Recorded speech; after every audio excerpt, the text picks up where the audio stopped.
Hello and welcome to this our 46th live stream where we take your questions on ancient Egypt and the Bible.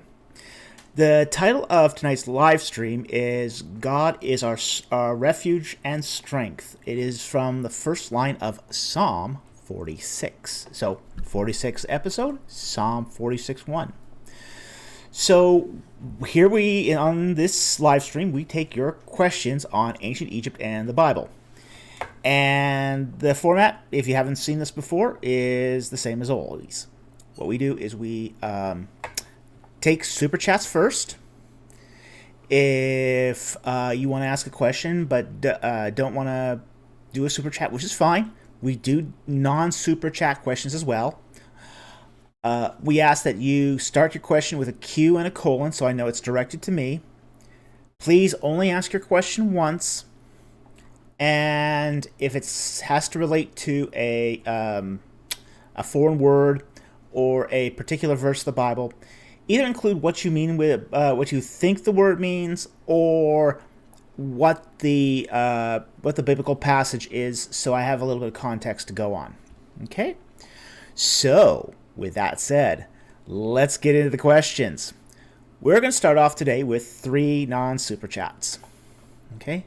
And the first non-super chat is from Cam Britt.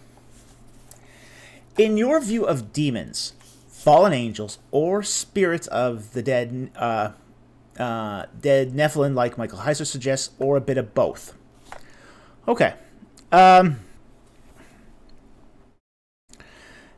Demons are essentially I would classify them as fallen angels. Okay. I don't think the Nephilim are their own special class of spirit beings, like Michael Heiser does.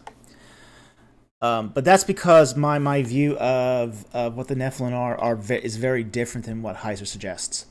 I think that you have to sort of back this up to what do we mean by the sons of God?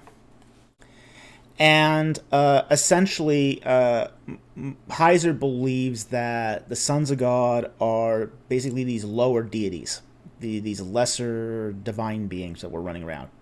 And he is partially right there. In some cases, the sons of God are those sort of lesser beings. But I don't think that's the complete picture of what's going on in, say, Genesis chapter 6. I think what's happening in Genesis chapter 6 is that the sons of God are actually a priesthood. We find this, for example, in Mesopotamian literature. For example, the sons of Ishtar are a special caste of priests. We see in Egypt, the son of Re is the priestly title of the king. So there does seem to be a connection between son of and a type of priest. So I think what's happening here is that, especially in, say, Mesopotamia, priests often took what's called the naditum vow, which is essentially a vow of sexual abstinence while you are a priest or priestess. And it was considered to be an exceptionally bad omen to break that vow. That vow led to some terrible, terrible consequences. Like, for example, Sargam of Akkad was supposed to have been the offspring of a Naditum priestess who had broken her vow. So I don't think the Nephilim are necessarily these angel human or spiritual human hybrids. I don't think they're that at all. But I do think also, though, that there is a spiritual undercurrent to what happened with the Nephilim. In such a way that, for example, they might these particular priests and their offspring might have been shadowed and supernaturally assisted. Okay, so demons are fallen spirits, especially fallen angels. Okay, now I don't think the forces of darkness are, say, demons exclusively. Demons are kind of like it's a word that comes from a meaning that means like an actor, a doer, something that does something. Daemonia. So there is that sort of it's almost technically like the counterpart of the messenger job description that's used of angels, or angelos. So you have Malakim and Angelos, both meaning messenger, and that's kind of a job description. Well, demons are the same way. It's sort of a job description. They're people of or spirits of with agency, the ability to move things, change things, influence things. They're doers. Okay. So it's a pretty broad job description.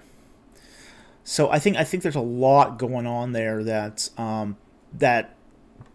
the job description doesn't exactly cover all the forces of darkness, but definitely many of the demons were fallen angels. Some of them might have been other spirits, such as regional powers, what we call principalities, spirits that controlled specific districts of, say, the planet.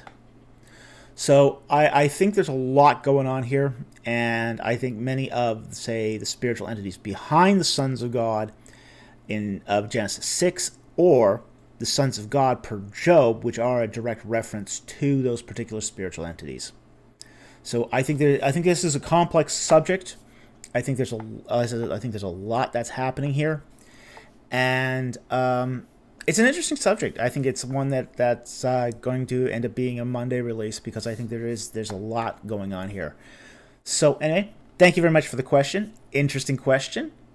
And we'll go on to the next non-super chat, which is from Peanut Network.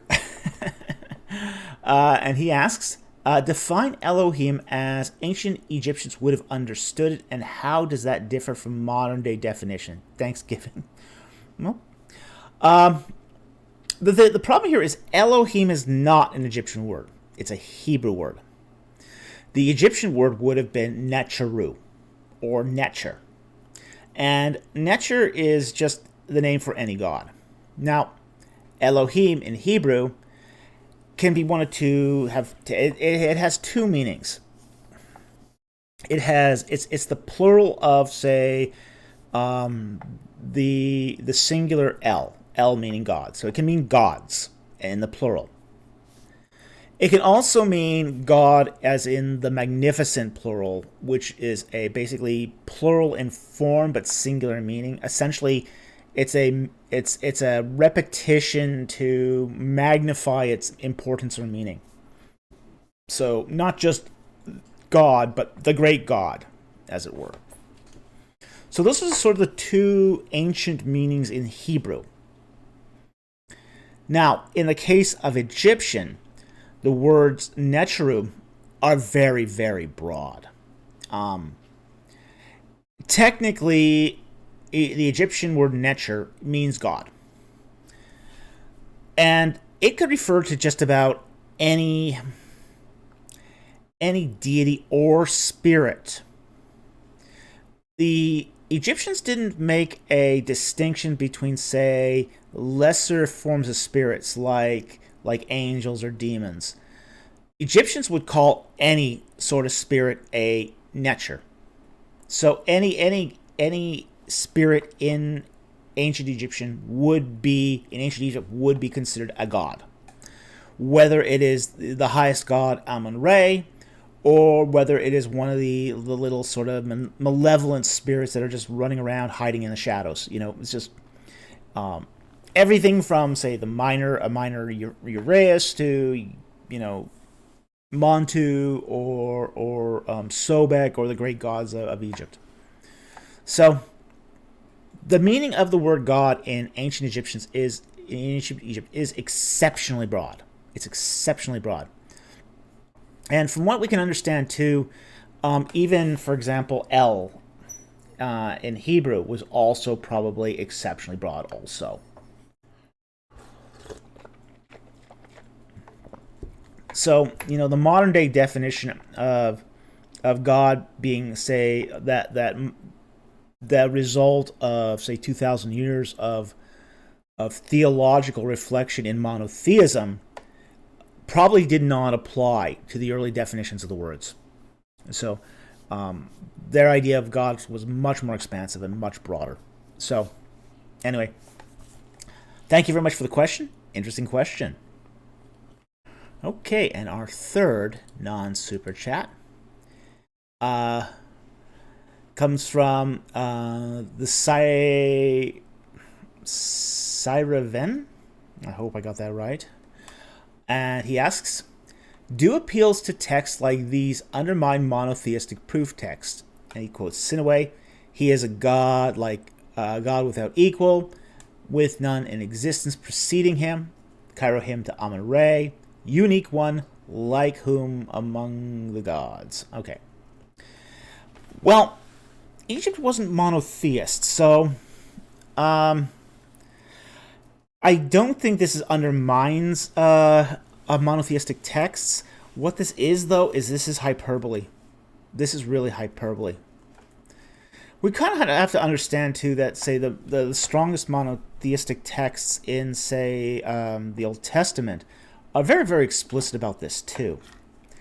Like, for example, you have in Isaiah, where it says, I am Yahweh, I am the first, I am the last, besides me there is no God. Or in another place in Isaiah, it says, I am the first, I am the last, I know of no other God. So, when we look at, say, monotheism in the Old Testament, there's a lot of really explicit statements about that monotheism. Less so actually in the Pentateuch than later on in the major prophets. The major prophets are very, very big on sort of monotheism. The monotheism we see, for example, in the Pentateuch is much more of a practical monotheism. Whereas, it almost semi-acknowledges that there could be other gods running around, but it says that, you owe your allegiance to the great, great God, not just anything that's opposing as a god. And we do find that there is hyperbole in, say, these old texts. In the case of Sinaway, you've got there a Middle Kingdom text. That's it's not monotheistic. Sinaway is and now nobody at that time were monotheists. Just about everybody in that day, in the Middle Kingdom was a polytheist. You didn't even have pantheists running around, or henotheists. I mean, it was pretty much polytheistic across the board. That's just sort of the religious environment of the Middle Bronze Age. So I don't think this compromises monotheism, because once you sort of take it in its context, you kind of have to you understand what they're driving at here. They're not driving at a form of monotheism. They're really driving at hyperbole to magnify the certain god that they're worshiping. So anyway, I hope that clarifies the question. Thank you very much for the question. Very interesting question. Okay, now we can get on to super chats. So we will take the first super chat here.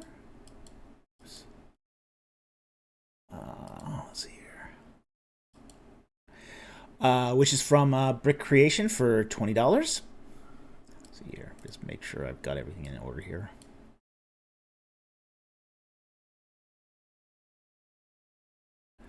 Okay. Did something go missing? Just trying to make sure. Yes, something did go missing here. Let's stop this, start this, and start again.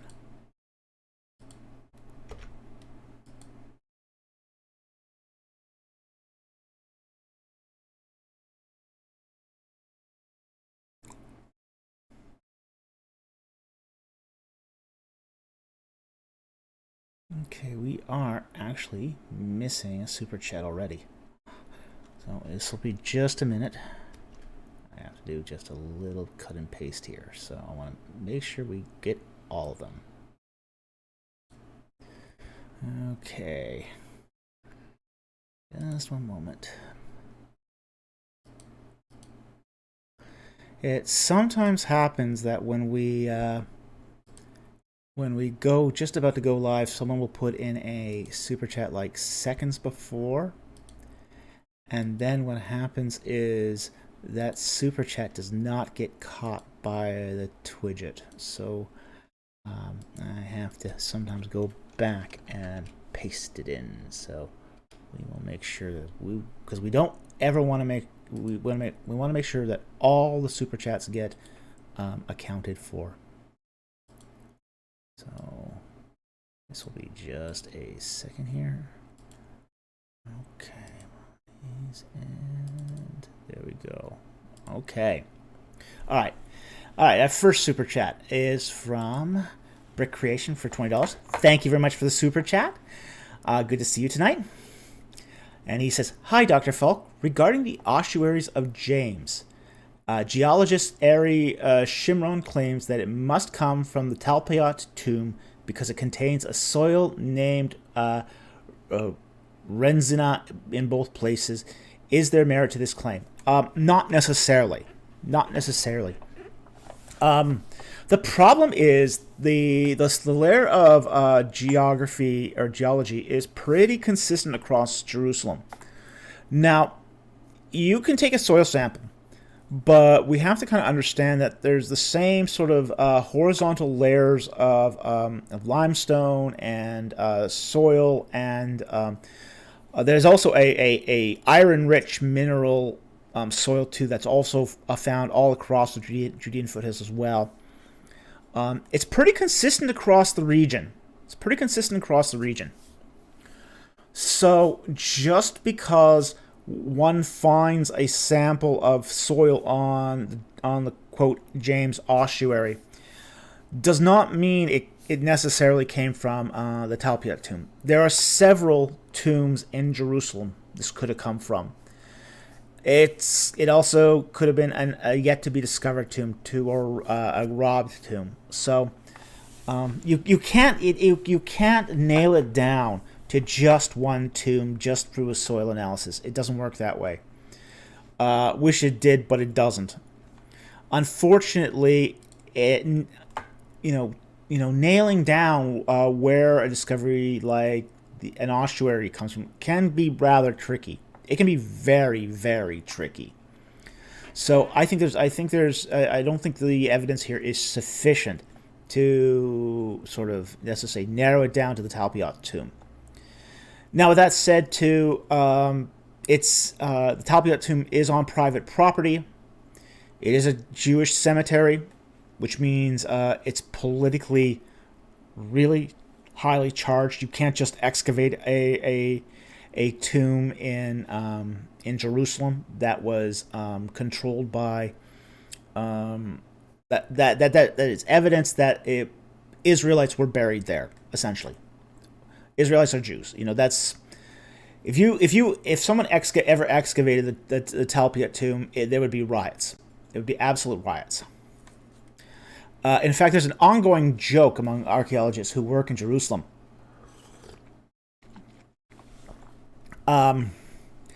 I heard this. This comes from a friend of mine who was excavating at Tel Asafi, and they uncovered a ditch, basically a moat. And in that moat, they found a skeleton, probably a Philistine. If we're being honest here, probably a Philistine skeleton.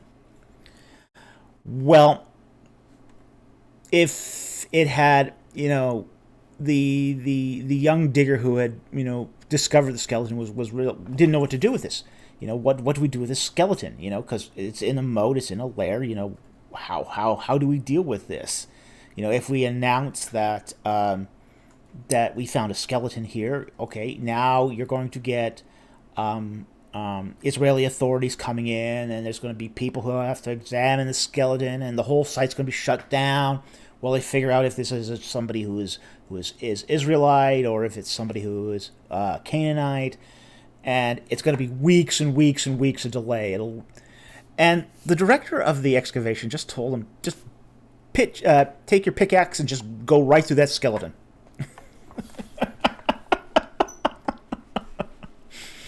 It's very common when archaeologists, field archaeologists in Israel, go into Jerusalem, that they don't call human bones bones. They call them bananas. They call them bananas.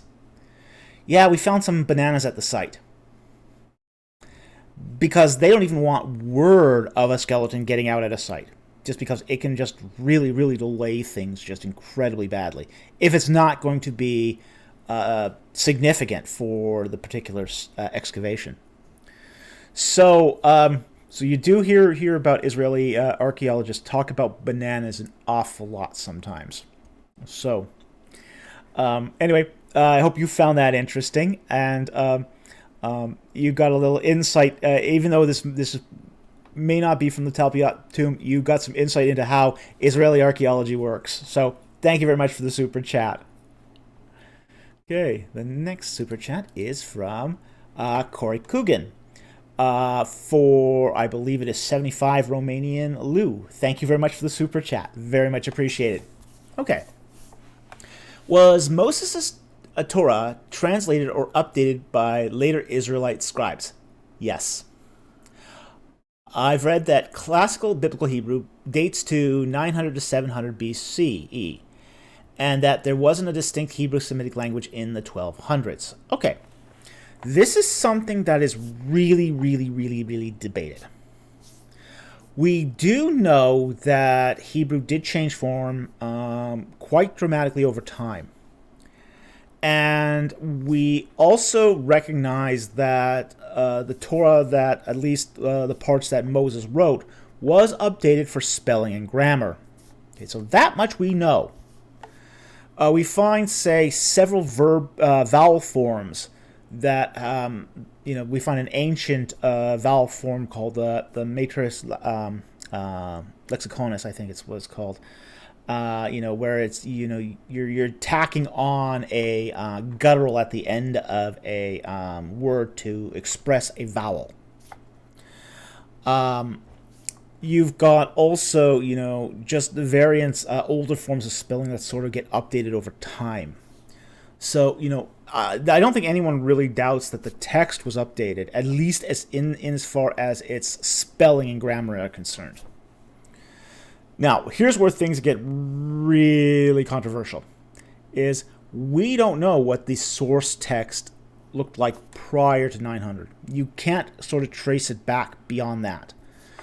What we have, the best that we have right now is that classical biblical Hebrew. Anything before that is, in many respects, highly conjectural. We do have some indication from, say, the Ketef Himnon scrolls, what that classical biblical Hebrew would have looked like. So we've got some external confirmation there as to what it would look like. But anything before 700, even 900, really is we don't know. We don't have any text from that period that can really help us out here. And I wish we had. I wish we had a lot more text, because more text is good. I mean, I'm a text guy, so for me, having more text would be just a real bonus here. So we don't know exactly if there was a distinct dialect, and if there was or wasn't, we don't know what it looks like. We just are not. We were operating on a deficit of information at that point.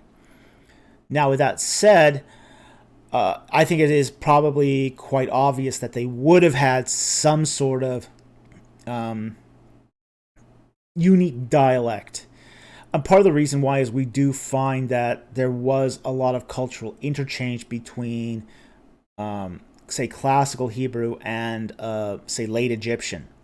And because there was some cultural interchange between them, there does seem to have been enough change in classical Hebrew that it does allude to the fact that there might have been some at least distinct aspects to late Bronze Age Hebrew. But again, until we get a good solid set of texts that can help us out here, it's going to be real hard to say. And we really have to find something that's really distinctive Hebrew too, and not just something that will pass as Canaanite. And that's going to be difficult to find. You know, perhaps if we find a piece of text that's large enough, that might be really, really helpful. So, anyway, thank you very much for the super chat. Very much appreciated. I hope that answers your question. Unfortunately, sometimes we just don't know yet. This is the exciting thing about the archaeology. We have some speculation, and, you know, we have some theories, but until we get the evidence in, it's hard to say for sure. Okay. Next super chat is from Brick Creation for $20. Thank you very much for the super chat. Very much appreciated. How harshly did the Persians and then the Greeks treat the Egyptians? Oh, ouch. Could they have fulfilled Ezekiel 29 by scattering them, making them desolate from Migdol to Aswan, as far as the border of Cush-based kingdom? Okay. The Persians treated the Egyptians atrociously. Let me put it this way. When the Persians were finally defeated by the Greeks, nobody was sad to see them go. The Persians were absolutely brutal. They were absolutely brutal to the Egyptians. The Persians made the Assyrians look good. You know, that's something. I mean, if you make the Assyrians look like a bunch of teddy bears, you know, yeah, maybe you should lighten up on that on the yoke a little there. Yeah, the Persians were brutal.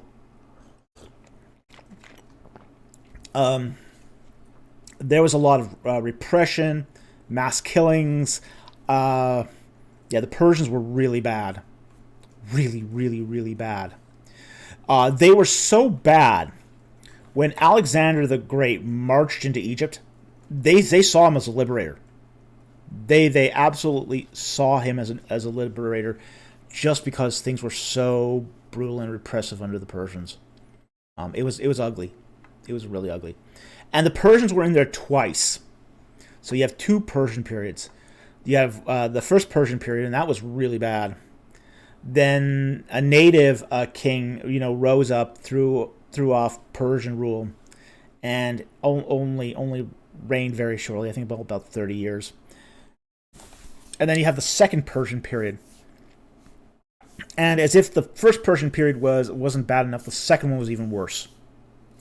The Persians decided that they did not want to let the Egypt go again, so it really put the screws to the Egyptians. So yeah, that was ugly. To answer the other half of the question here, yeah, I do think the Persians are, say, the fulfillment of Ezekiel 29. I see them definitely as turning the Egyptians into a lowly kingdom. I think it's really, really clear that the Egyptians are never able to, after the Persians, are never able to raise another native prince again. Now, the Greeks were not so bad. And sort of the history of foreign rulership over Egypt, the Greeks were not so bad. They were a lot nicer than the Assyrians, a lot nicer than the Persians. Egypt, the Greeks had sort of a hands-off. You know, they had their parts of the country in the Delta, especially near Alexandria. But it was almost kind of like the Greeks had two sort of concurrent societies going on at the same time. There was sort of the native Egyptian society, and then there was the Hellenized Greek society. So, you know, the two cultures, it was basically when the Greeks took over, they had almost turned it into a land of two cultures. You know, Greek and Egyptian. And there was racial tensions. There was definitely ethnic tensions between the Greeks and the Egyptians. However, the Greeks were not especially repressive. You know, nothing. I mean, yeah, the Greeks were corrupt. They had their problems with corruption, but that corruption was not didn't result in, say, the brutality and the repression that you found amongst the Persians. So. Overall, the Greeks treated the Egyptians a lot better, a lot better. But it wasn't an ideal society either. There was tensions, and eventually it also started coming down along other types of cultural practices too that sort of kept the two societies apart. We do find, for example, that there was an attempt to try to commingle the native Egyptians with the Greeks. When Ptolemy II gave the Serapis cult a facelift, basically turned Serapis into sort of this Hellenized looking deity instead of a bovine deity. It was an attempt to sort of meld the two cultures together, basically by making a deity that was an official royal cult that was acceptable to both the Egyptians and the Greeks. It ultimately didn't work. The Greeks, they were happy to worship the bushy bearded Serapis, and the Egyptians, they just kept on sort of worshiping their cow version of Serapis. So it was a facelift that just didn't work in the long run, but they tried. But yeah, life was a lot better under the Greeks than the Persians. There's no question about that. The Persians were absolutely awful. So anyway, thank you very much for the super chat. I hope that answered your question. Very much appreciated. Okay, the next super chat is again from Recreation for $10. Thank you very much for the super chat.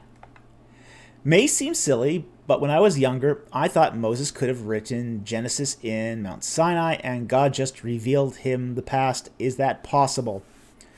Possible, yes. Not very likely. Okay? And there's a difference between what is possible and what's probable. Okay? Now, I do think a lot of the book of Genesis was written as they wandered the Sinai. Now, as they wandered the Sinai, that's a period of 40 years. The period at Mount Sinai is only 1 year. So I don't think it is conceivable that he wrote down, say, at least the source documents for Genesis in that 1 year. I think this was a progressive thing where he would write it basically chapter at a time. And I do think that much of Genesis was originated with Moses. We do see a lot of vocabulary and particularly Egyptian customs that would be very unusual for anyone who is not intimately familiar with Egypt. So I don't think it's all at once at Mount Sinai, and I don't think God is especially revealing the past.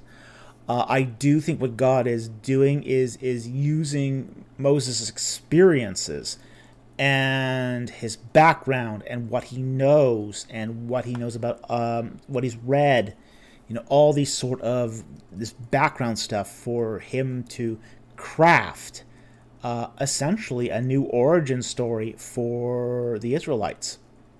Because the Israelites, the newly formed Israelites who just came out of Egypt, have a problem. They have a mixed multitude. They're not just the sons of Jacob. They're also Egyptians, Libyans, Magi, Amorites, Nubians. There's all these different groups that are part of the mixed multitude. Each one of those groups has its own creation myth and its own origin story. What Moses has to do is he has to sort of create a myth instead of all those various myths. So he's kind of got to address them all at once. So I think what's going on in, say, the book of Genesis is Moses is laying out the history of of the Israelites in such a way that it can engage every other kind of, say, pagan myth. This is what we call anti-myth instead of myth. So I think Moses did write much of the book of Genesis.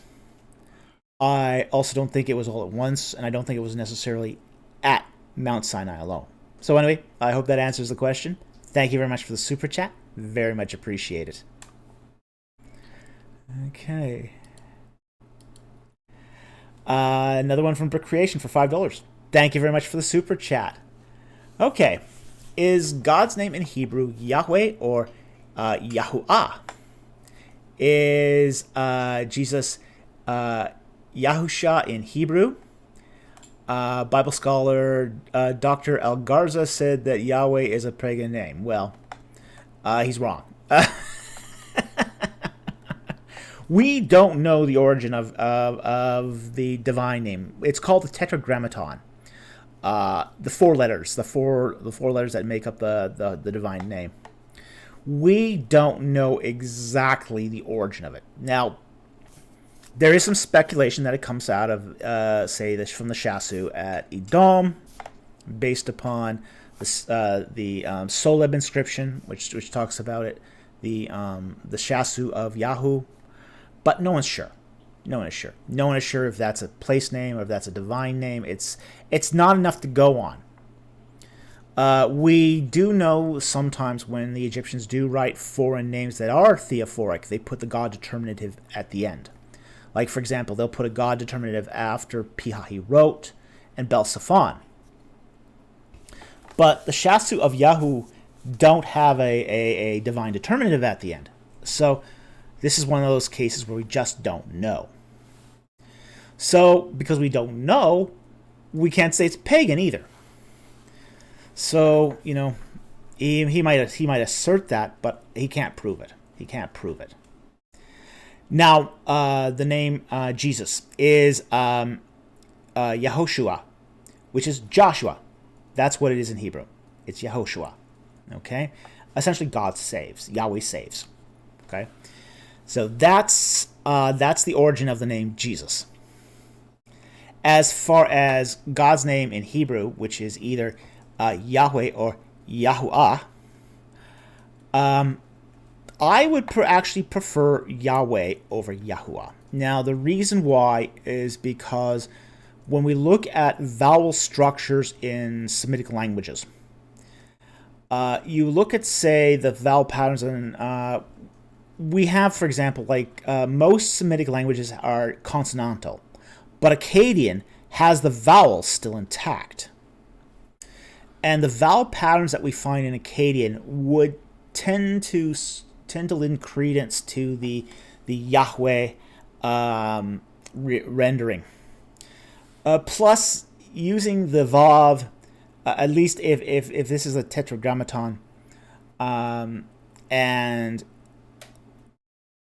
we would expect that those first three consonants would be hard consonants and not a substitution for vowels. So I don't think here that Yahuwah is actually the best sort of the rendering here. So I think Yahweh is vastly superior based upon Akkadian phonetics and basically how Semitic languages work in its consonantal form. So anyway, thank you very much for the super chat. I hope that answers all those questions. Very much appreciate it. Okay, our next super chat is from Creation again for $2. Okay, and he asks, can you explain Genesis 1 cosmic temple theory again? Well, thank you very much for the super chat. Cosmic temple chronology is essentially where you're using sort of the rubric of a temple to sort of explain creation. Okay? Now, we see this in various places in, say, in the creation narrative of Genesis 1. We see this, for example, in the creation of mankind, where it says, let us make man in our image and in our likeness. Now, in our image and in our likeness, that is cultic language. It's essentially the idea of idols. It's idol language. So the idea of an idol is that you make a proxy body for a god, and the spirit of the god indwells this, and essentially makes the idol sort of a living being. So when we have this, let us make man in our image, in our likeness, God is more or less making an idol of himself, something that reflects his nature, reflects who he is. So that's very, very interesting language, and it's unique. As I say, it's unique to cultic language. The other thing we have to keep in mind too with the temple is that we have both three spaces. Now this is very much part of temple layout, Semitic temple layout, where temples are laid out in three courts. You have the court of the women on the outside, the court of the men, and then the priestly court in the center. Now, later on, Jewish temples will also add, say, a court of the Gentiles on the outside of the court of the women, but that is not actually an official court of a temple. So we get that sort of similar layout in Genesis, where God creates a space and then he fills it, and it's done in parallel. So he creates, three spaces, and then he fills it. And each space is a sort of a different kind of holiness, kind of sacredness. And then he makes a garden. And that garden is a holy of holies. The garden is God's holiest place. And we see this, what happens is that, like during the fall, when Adam and Eve sin and are driven out of the garden, the precincts of the garden are then guarded by both cherubim and seraphim. Now, the seraphim aren't named explicitly, but you'll see that a euphemism for them, flaming sword. Flaming sword. That's a euphemism for seraphim. And the reason why the text here uses a euphemism is because it would be very, very easy to confuse the Nakash, basically the devil, the serpent, with the seraph. So to prevent that confusion between them, a euphemism is used to indicate the seraphim instead of telling the reader seraph directly. So that temple language there, where you have the cherubim, purifying the space within the defiled space within the Holy of Holies, and then the seraphim driving out impurity. Very, very strong temple language here. Very, very strong temple language. Okay, so I hope that gives you sort of an insight into this temple language. If you want more information on this, I believe John Walton has a very, very good book on this. So anyway, thank you very much for the super chat. Very much appreciate it. Okay, and then the super chat that almost got away from WQ for $5. Thank you very much for the super chat. Very much appreciate it. Okay, and he asks, did Egypt at any time occupy and vassalize parts of Libya or areas further west, like with Canaan? If not, were they uninterested or unable to? Okay. We have to understand that the whole occupation of like Canaan and Nubia, or Kush, was for economic reasons. This was all done for economic reasons. Egypt had terrible inflation. Absolutely terrible, terrible inflation. I mean, any country that survives for 3,000 years is going to have terrible inflation.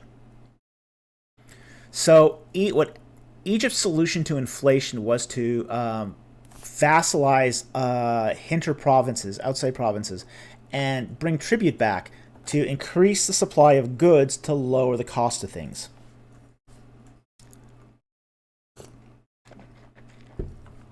Okay, so with that in mind, there was a strong economic reason why Canaan and Cush were essentially annexed, or there was a hegemony.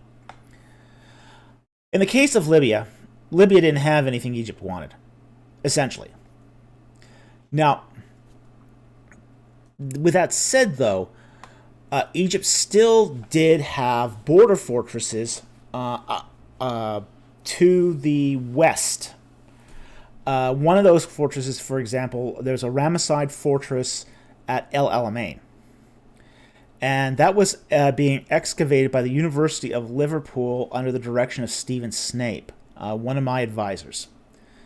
And he had to stop. He had to stop excavating there because they kept finding landmines from World War II. Yes, it is that El Alamein. It's the same El Alamein that was used as a as a war place of war during World War II. So the whole area is surrounded. The whole Ramesside fortress is surrounded by landmines. So that's pretty much made excavation there impossible for the near future. So yes, Christian Gadflight. Yes, I really had a. I'm gonna pop this up just for a second here.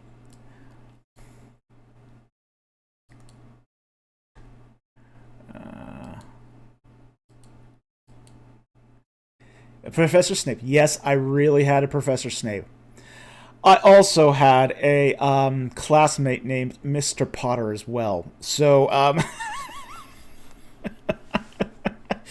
my PhD school had a very Hogwarts kind of feel to it. I mean, what can I say?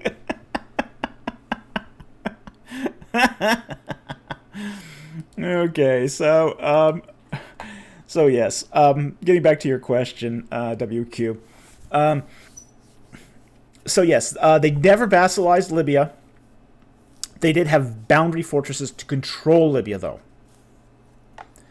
And they did have some chariot garrisons stationed out as far as El Alamein, just to control and keep an eye on, say, the Libyan threat. And it did prove to be quite a threat. There was a invasion by the Libyans during the reign of Ramses II's successor Merneptah, so it was an issue. It was definitely an issue. So it was a matter of the fact that they were really not interested in asserting hegemonic control. They just needed to protect that border. So anyway, I hope that answers your question. Thank you very much for the super chat. Very much appreciate it. Okay.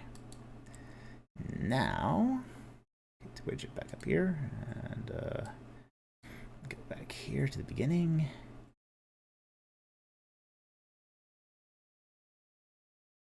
Okay, Mr. Rich B.O.B. for $5. Thank you very much for the super chat. Very much appreciated.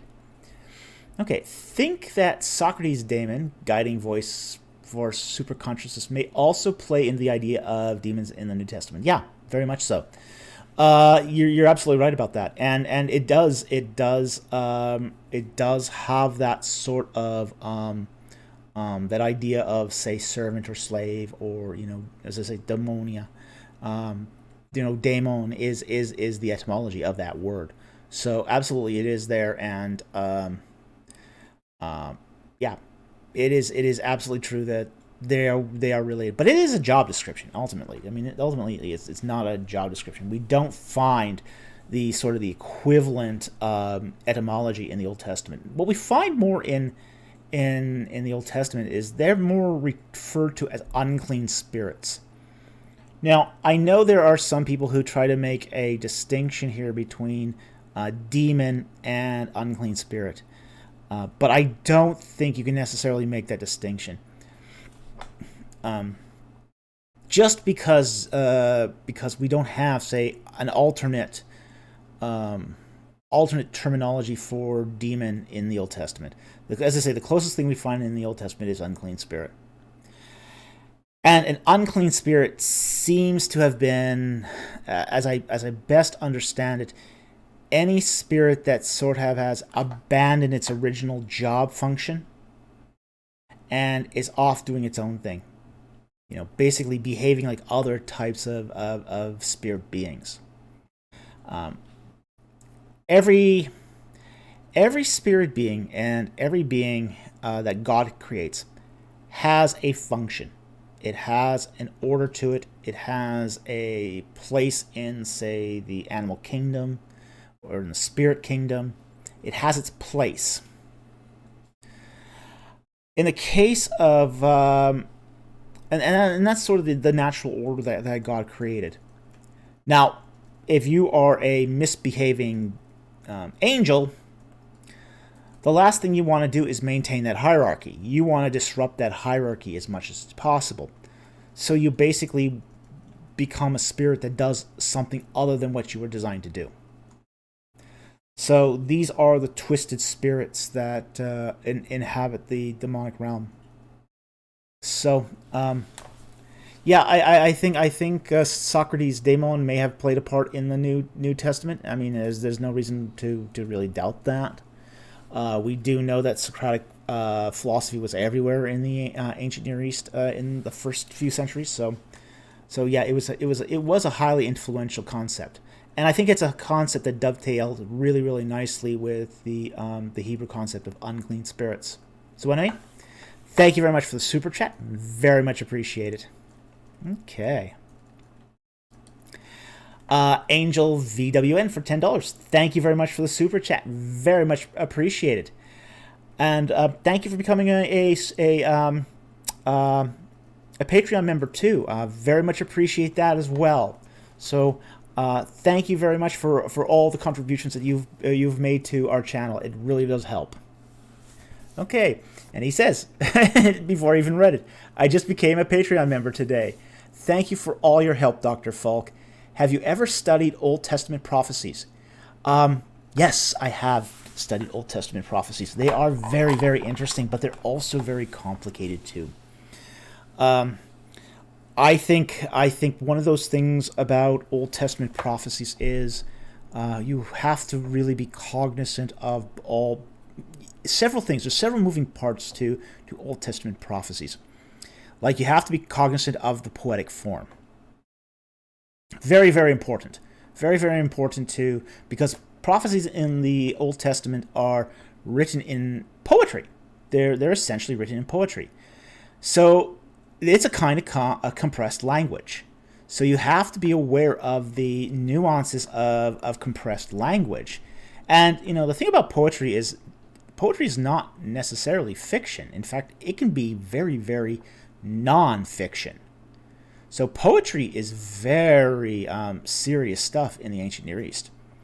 It's a way of telling, say, narrative or something more say literalistic in a much more compressed way. So knowing that, you know, when you approach a prophecy, that's almost has to be your starting point. Is sort of treating it like poetry and seeing what you get out of it. Then you have to take advantage or be cognizant of the fact that prophecies tend to be recontextualized. Every generation recontextualizes a prophecy a different way, which is fine. But so there is not one absolute reading for a prophecy. The fact is that also a lot of prophecies have amphiboly, which means there's two readings for it. Now, amphiboly is not something we do a lot in our culture today.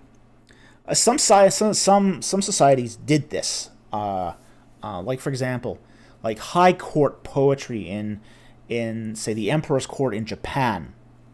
You know, the administrators would write official letters in poetry, and it may have two meanings depending on you know, expressing two meanings at the same time. We do find instances, several instances of amphiboly in Egyptian poetry, but we also find it too in Hebrew poetry. So there's a lot going on here. It's very tricky. It's very, very tricky.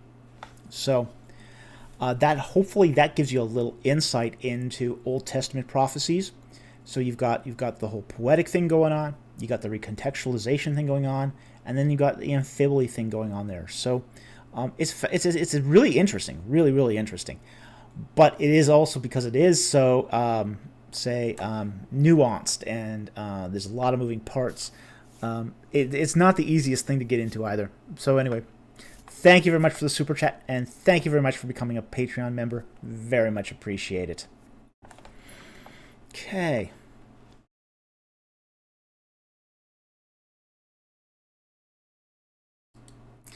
Disciple of Christ for $5. Thank you very much for the super chat. Good to see you here tonight. Okay, what are your thoughts on Dr. Schock's work about erosion on/near the Sphinx? Now, I believe, if I am not mistaken, this is the idea that, if I'm correct here, I'm going a bit on memory here. I believe he holds a theory that says the Sphinx is 10,000 years old, based upon massive erosion on the Sphinx. I believe that's what he purports. But don't quote me on it, because I don't remember exactly what his view was. But I think that's what he said.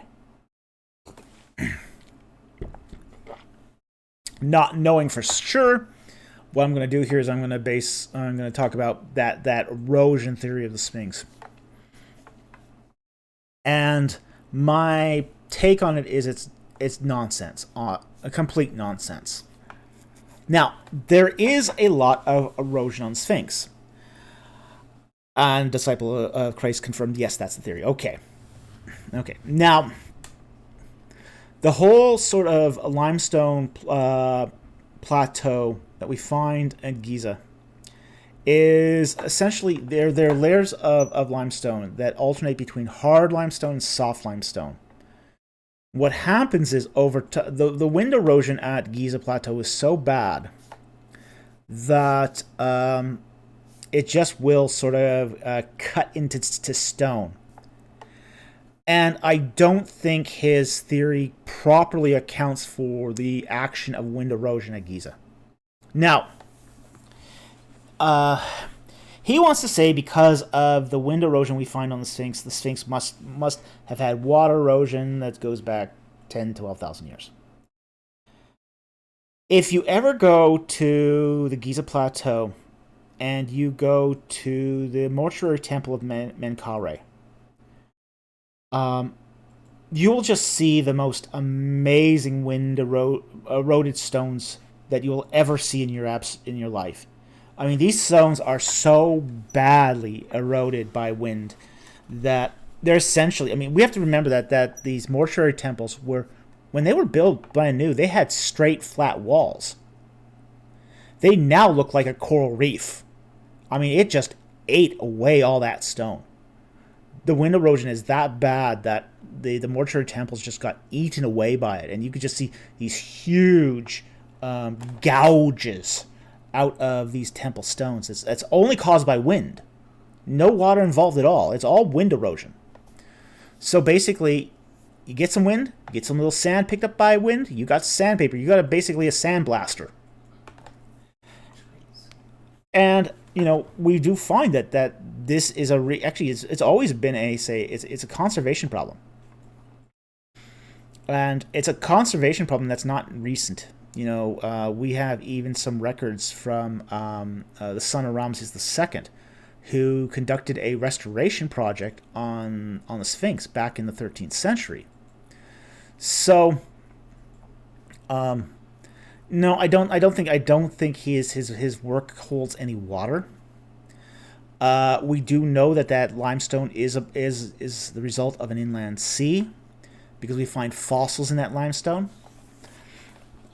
But the erosion there is more than adequately explained, because, again, we know how old the Menkaure funerary temple is. You know, we absolutely know, and the erosion on that is a lot worse than even on the Sphinx. So, no, I'm not buying it.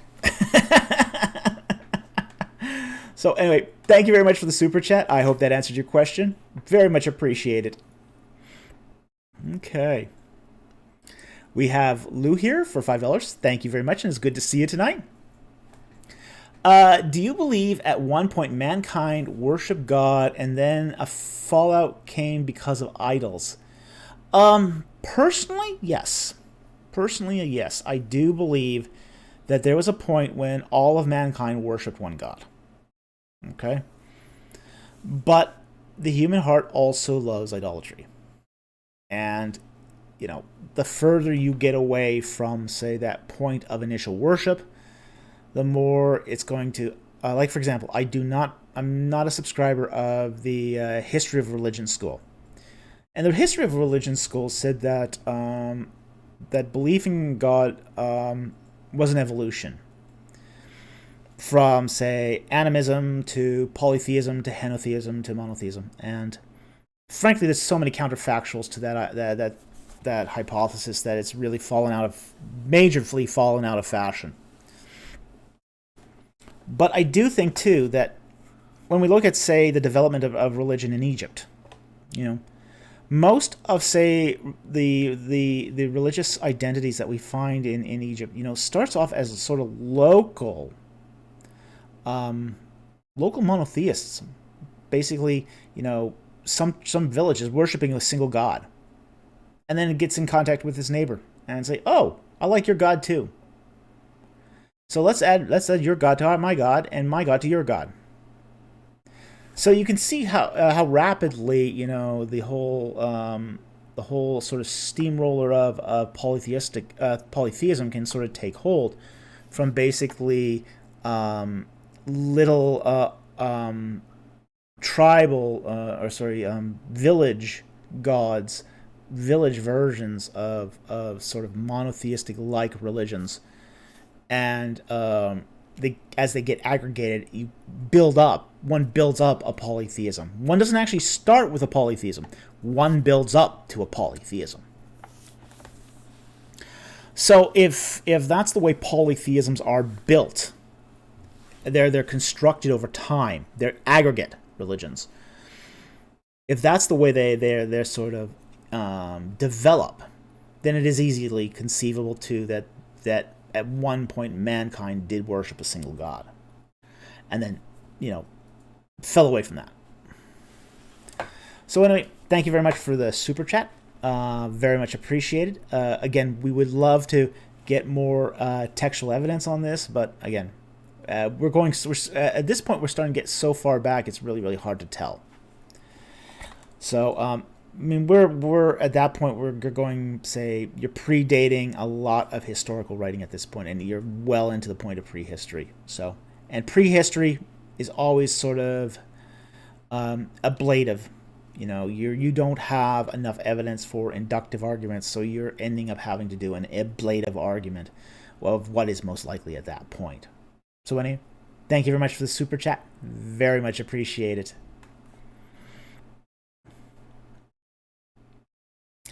Okay. Wow. Margaret Berglund for $100. Thank you very much for that super chat. Amazingly generous super chat. Very much appreciate it. Super chats like that really help us make ends meet, help us continue to produce the content that we do, and help us to achieve our vision of what quality educational content should be. So very much appreciate it. So grateful.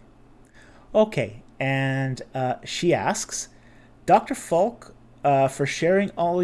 I think she said, "Man, thank you for sharing all your studies with us." My pleasure. My absolute pleasure. We have learned so much. This is just a tip for you and your awesome producer. What is your producer's favorite color? Love you guys. All right, what is your favorite color? Depends on the item, but blue overall. My producer loves blue. I like red. I'm a red fan. My producer loves blue. So married for 20 years, nonetheless. Yes, we have survived 20 years of marriage because even with having different tastes in favorite colors. So you are actually the very first person who's asked that question. So Um, very. I don't think anyone has asked her on the channel what's her favorite color. So, uh, well, thank you very much for the super chat. We really appreciate it. As I said, it really helps us. It just really gives us a leg up to keep producing these videos. So, so much appreciated and so grateful. Thank you very much. Okay.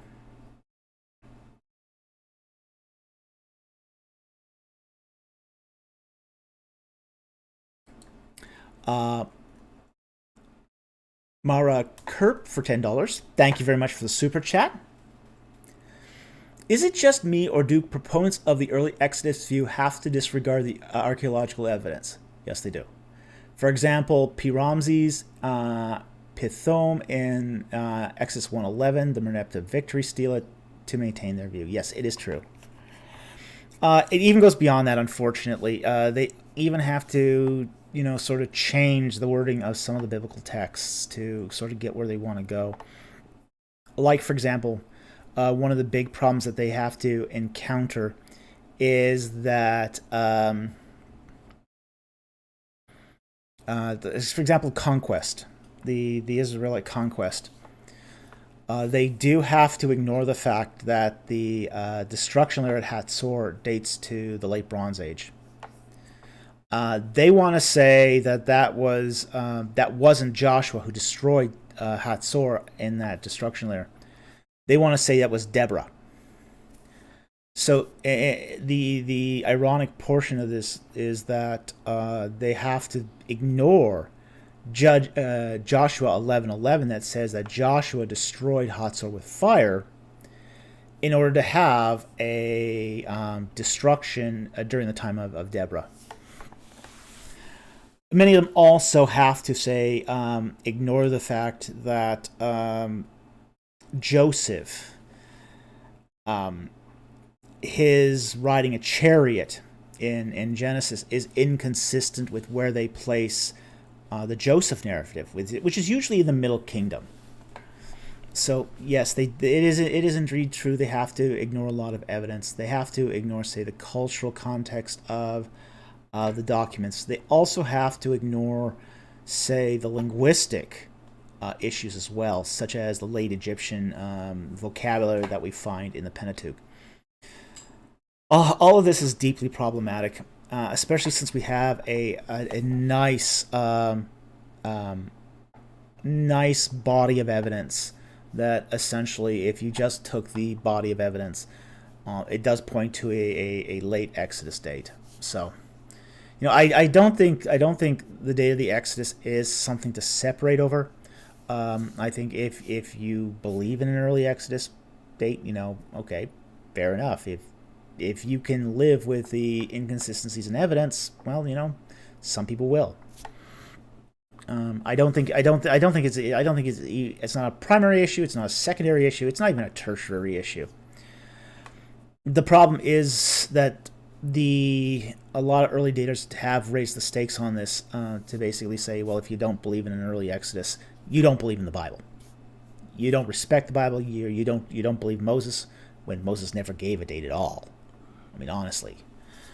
Moses gave us no indication of when the Exodus took place, other than his cultural information that he wrote down.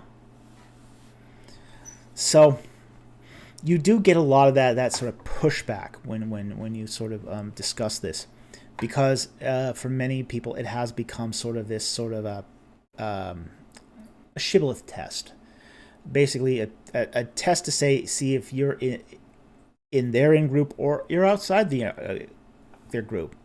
And if you're outside, many of them will consider you an unbeliever.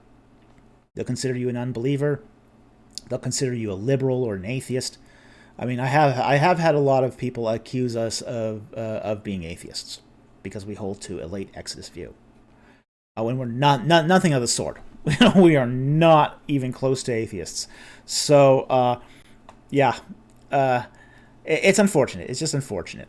But many of them do have to disregard the evidence to push an ideology. So anyway, I hope that answered your question. Thank you very much for the super chat. Very much appreciate it. And that's unfortunate, but there it is. Okay.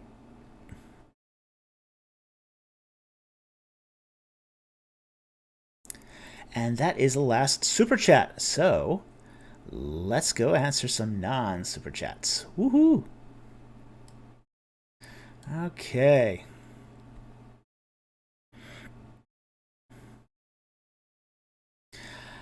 I'll take this one from DN Salazar, which is, you've stated you think the big numbers in Exodus aren't literal per se. What about the army of Gideon? How does 10,000 go down to 5,000, then only 300? The number seems off. Okay. We're not exactly sure here why the pairing why the number of people were paired down the way they were. Otherwise, other than the fact that there does seem to be in this text a indication that the power of God was going to manifest itself. Now, one of the things that we see, for example, when they do reduce it down to 300 is they go up into hills and they start breaking pots. This is a magic spell. This is an execration spell. Now, the question is this an execration spell that... basically what an execration spell is, you create an object, like a little figurine or a pot. You write something on it, and then you ceremonially break it. Kind of like a voodoo doll, but it's the Levantine version of this. We do find these execration inscriptions, for example, in Egypt. Where like the execration texts, where little figurines had writing on them, and then they were smashed. So they were a way to curse your opponent. They were cursing your opponent. Invoking the god to curse your opponent. So it does seem to be that that the reduction of the army was almost, in a sense, a way of making the execration more effective. Essentially, somebody who could, you have all these 300 people being coordinated to create the execration at all at the same time. And that, for some reason, drove the opposing camp into chaos. So, is the 300 unfeasible? Well, it's hard to say. 300 does seem to have an idealized quality to it, but there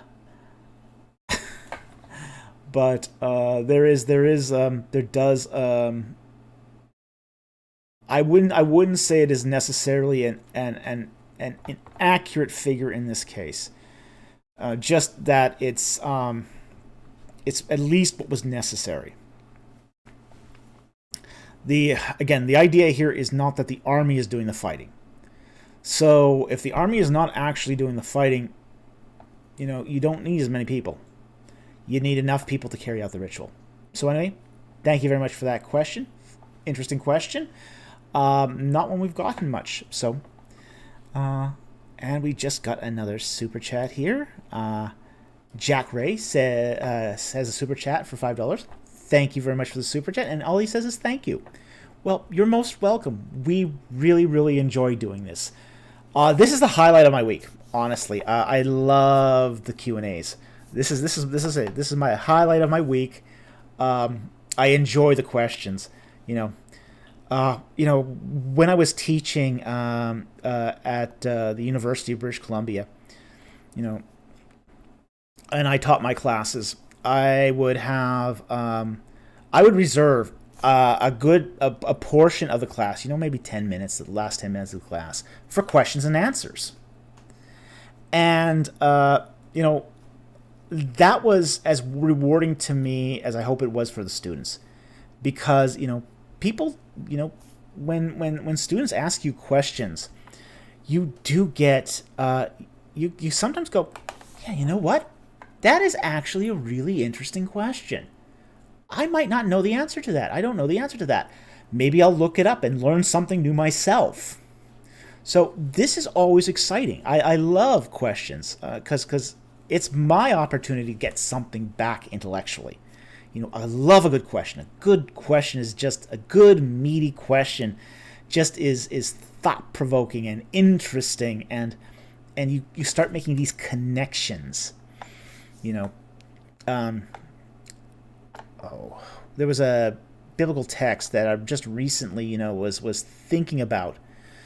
Like for example, the fast, the 40 days and 40 nights, and the temptation of the devil. And there was at the very end of this, it's almost a throwaway.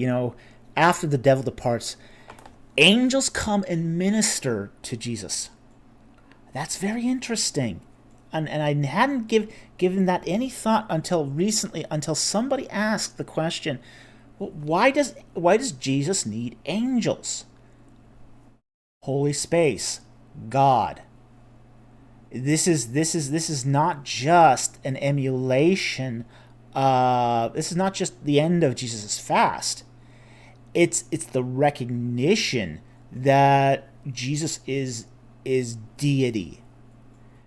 Deity is surrounded by angels who minister to him to the God on all sides.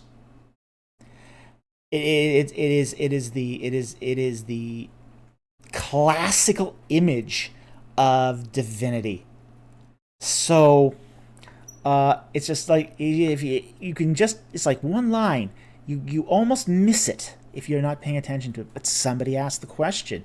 It's like, well, why did it end this way? So yes, absolutely, it does provide an interesting opportunity to look at texts and the Bible in new ways. So anyway, thank you very much for the super chat. Very much appreciated. Okay, and we got another super chat here from Tom Wanchek for $5. Thank you very much for the super chat. It's good to see you here. Other than the events in Genesis or Exodus, what other Old Testament stories, narratives do you find most fascinating to study historically, and why? Ooh.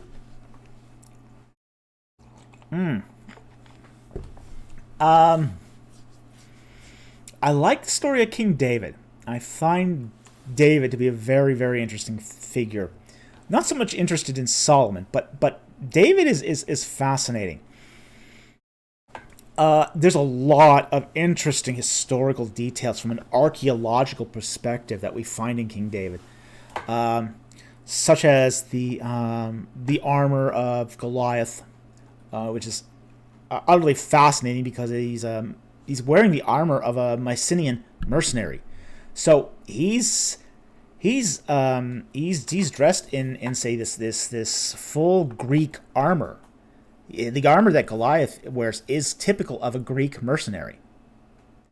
But as a Philistine, he would have been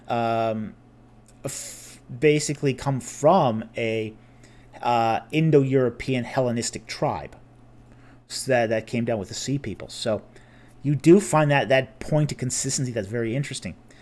I also love the whole slinger and the stone thing. Now, if you ever go to the British Museum, I believe it is near the section on the, I think it is it the Nineveh reliefs? I think it is. But there's a place there that they show you sling stones that were actually used by Assyrians. And I kid you not, they're about the size of a small cannonball. These things, if these things hit you, they'll make a whole mess of your day. I mean, if it beams you in the head, doesn't matter if you're wearing a helmet, you're going down. I mean, these are rocks that are like 4 inches in diameter. I mean, that was really sobering to see actual sling stones. As I said, they're just like small cannonballs. Ouch. So I do love the this scene. I do love the story of King David. I recognize he was a scoundrel. I realize he was a flawed human being, but I think the story of King David is very interesting, very very interesting. I also like. I also have some interest too in some of say the conquests of oh, say for example like Hezekiah, his interactions with Sennacherib. I think that's also very interesting as well. So that's those are my personal favorites. Uh, I think there's some very very interesting stuff in there to actually sort of dig your teeth into and then really engage. So anyway, thank you very much for the super chat. Very much appreciated. Okay, another super chat from Mora Kerp again for $10. Thank you very much for the super chat. Very much appreciated. Hi, Dr. Falk. Why do so many Christians insist the world is 6,000 years old, and what other views do you think are preferable alternatives to this dating? Example, some sort of theistic evolution. Okay. Um, I am sort of sitting out the whole trying to reconcile the Bible to a scientific theory of any kind. Um, some of it is just the fact that I think that our knowledge of the science of origins is still incomplete. In my lifetime, the theory of evolution has gone through at least two changes, two iterations. It's basically now fourth wave evolutionary theory, and it changes roughly every 50 years. So, you know, I'm not going to I'm not going to try to hang the Bible on something that I think is going to change again. And I think we're definitely not. We have not seen the sort of the final version of evolutionary theory that we can really seriously evaluate. And I think in some respects, theistic evolution is the worst of both worlds. It's the worst of both worlds. It takes a current model of evolution and grafts that upon a sort of a day-age reading of Genesis 1. And I don't think you can read Genesis 1 in that way. I think that takes Genesis 1 out of its context, which is really a temple cosmology. So Genesis 1 is not trying to be science. It's just not trying to be that. So I think theistic evolution is the worst of both worlds. It's the worst of both worlds. It's in some ways it's my least favorite of these theories. Now, the young Earth creationism, on the other hand, that 6,000-year-old creation, that has an biblical exegesis problem, a serious biblical exegesis problem. Which is it tries to interpret the generations. It tries to read the generation, the genealogies of Genesis 5 and 11 as if they were Western genealogies, and they're not. They're not even close to Western genealogies. The problem is because of the honorific transposition that we find in those genealogies, you can't actually add up the dates and get a date of creation out of that. It could have even those generations could have been spread out by as much as like 50,000 years. There's that much wiggle room in there. So once you realize that the first date of those genealogies, when such and such, became a father, essentially that's what the text says. He was at that age when he became a father. And then it goes, and he begat a son, blank. And once you start realizing that the first half of that couplet isn't necessarily directly tied to the second in a causal manner, then you kind of understand that how this is not appropriate for dating. But organizations like Young, Associates for Biblical Research are really highly vested in a American biblical chronology hermeneutic. The problem is they are taking very specific readings, and they're not taking the whole of Scripture here. They're taking some readings and ignoring others. Like, for example, they'll take, say, the 430 years in, or the 400 years in Egypt, as read by the Masoretic text of Exodus 12, I believe, 38, while ignoring, say, that Exodus 6 implies that it was no more than 350 years. So they'll pick one reading and not necessarily the other. So it's difficult. It's really difficult. And I think that until, say, say more fundamentalist traditions, this is going to be a hard death for fundamentalist traditions, because it has really deeply dug a trench for itself. So it's a one interpretation hermeneutic. It basically says there's only one way to interpret these texts, and if you're not interpreting those texts that way, you're compromising the message of the Bible.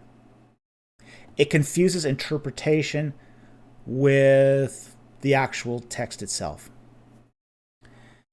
And I hate to say it, but Associates for Biblical Research has been incredibly successful at not only peddling the early day of the Exodus, but also young Earth creationism. That 6,000 years is not just supported by organizations like Answers in Genesis, that's Ken Ham's organization, or Kent Hovind, but it's also ABR. ABR is also peddling this 6,000-year-old creation. So I think there's a lot of other views. There's a lot of other views out there. Like, for example, there's old Earth creationism that recognizes that the Earth is old, but still recognizes that God created by fiat. There's a view called progressive creationism, where God is staggering out the creation. There's also what's it called now? The gap theory. I'm not a fan of the traditional gap theory, but there's a point that it did get right. I think there is definitely a presumptive and a resumptive creation that I think the gap theory recognizes, but I don't think it handles it very well. So, at the moment, my thought on this is I'm just sitting it out. I'm going to read the text according to its context, but I'm not going to commit. I'm just not, at this point, not going to commit on a specific alternative to dating the Earth or origins.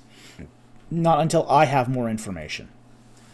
So that's sort of where I stand on this. I have many friends who share views on all sides of this, and I don't tear down those views. I just more or less say, well, here's where I stand. And I want to say this too: it's not a matter of salvation. No one should divide over this. This is not. No one's going to hell over this. It's a matter of personal conscience and belief. So, anyway, thank you very much for the super chat. Very much appreciate it. Okay. We've got a 1999 super chat from Conan Marchi. Thank you very much for the super chat. Very much appreciated. And he says, I have volume 1 of the English translation of Baruch Bey's History of Egypt Under the Pharaohs, derived entirely from monuments. Is there anything I should keep in mind or cross-reference as I read this? Thank you. I haven't read it, to be honest. It's the best sort of introductory book that I have read on the history of Egypt is actually sort of the classic Ian Shaw's Oxford History of Ancient Egypt. It's right now, I think it's under its second edition. I know Ian Shaw is doing a third edition right now. It is getting a little long in the tooth. It does need a third edition pretty badly. The problem with these histories of Egypt, and there's been several of them, it's not, Shaw's is not by any means the first one, is they tend to get dated awfully fast. There was one I used to recommend as a textbook, which was Anatomy of a Civilization. Egypt, Anatomy of a Civilization. And Anatomy of a Civilization in its time was excellent. It was excellent. But, the last year I used it as a textbook, I started going through it, and it's like, oh, so much has changed here. So much has changed here. You do find that things just get updated really, really fast in the field of Egyptology. Interpretations change. Discoveries are made. Yes, you could derive some history from monuments, but by no means all of it. So I would definitely say that if they are deriving a history of Egypt entirely from monuments, there could be some issues there, because not everything we know about Egypt is derived from monuments. A lot of it is derived from other things like material culture or papyri. Papyrus is, tablets, Amarna tablets are a huge source of historical information for us. So I think there's some reason here to be a little cautious. So, but if you say use it as a supplementary work, maybe it might be okay. I haven't read it, as I said, so maybe read it alongside Ian Shaw's book. That wouldn't hurt. So that's just a suggestion. So anyway, thank you very much for the super chat. Very much appreciated. Okay, and we have got a $20 Canadian super chat from Vic M. Good to see you tonight, friend. Okay. My super chat is over 225 characters, so please see my question in the chat box. Okay. Well, and it follows. Okay, there we go. In a Twitter thread by Casper's Ozolin, he shows a Ugaritic abacadary that has a Samic sign that looks like it was based upon an Iron Age alphabetic Samic. Possibly. There was actually several Ugaritic abacadaries. So, yeah, Ugaritic is an alphabetic. It's an alphabetic. It's an alphabet. Yeah. Oh, sorry. Not done yet. Are there other later developed cuneiform signs that look like they were inspired by letters from Iron Age and Bronze Age alphabets? And two down. Continuing with the question, is there cuneiform signs that may have been influenced by any of the Egyptian scripts? Okay. Wow, that's quite a question.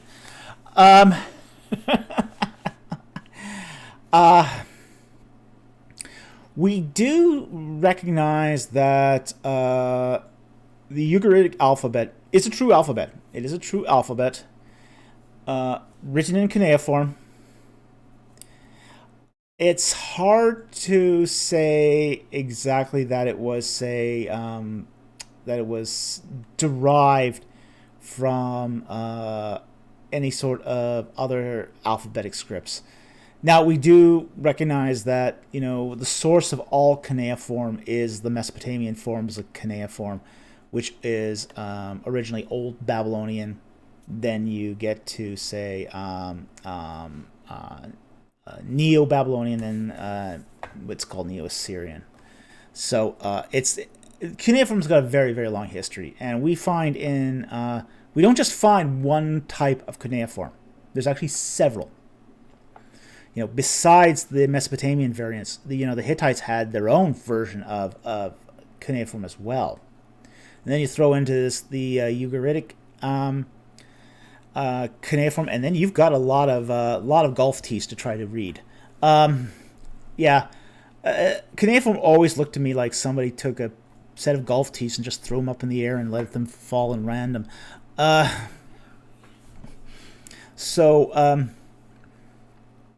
We don't have anything in the cuneiform that looks like it was influenced by Egyptian scripts or Egyptian hieroglyphs.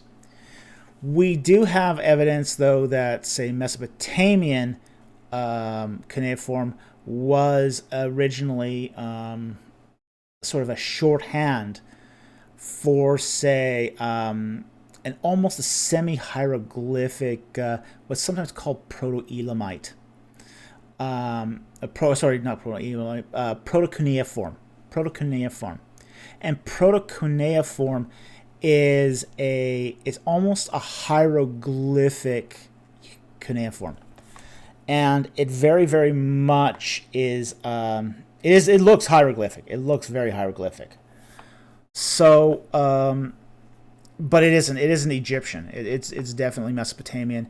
It is, but it does seem that most of the signs from later true cuneiform get their start in that proto-cuneiform. So, besides that, hard to say in the case of, I haven't looked at the Psalmic to see if it does look like a early alphabetic Psalmic, but it's something I'd be open to taking a look at some point. Again, it's not something I've looked at. It didn't sort of ring the bells. I do recognize, though, that there's a parity between early alphabetic inscriptions and Ugaritic cuneiform. They do seem to follow the same patterns of phonemes. So, the grapheme does seem to correspond to the phoneme in each other's writing systems. So, we do see that. So, it wouldn't surprise me if there was some influence there one way or the other.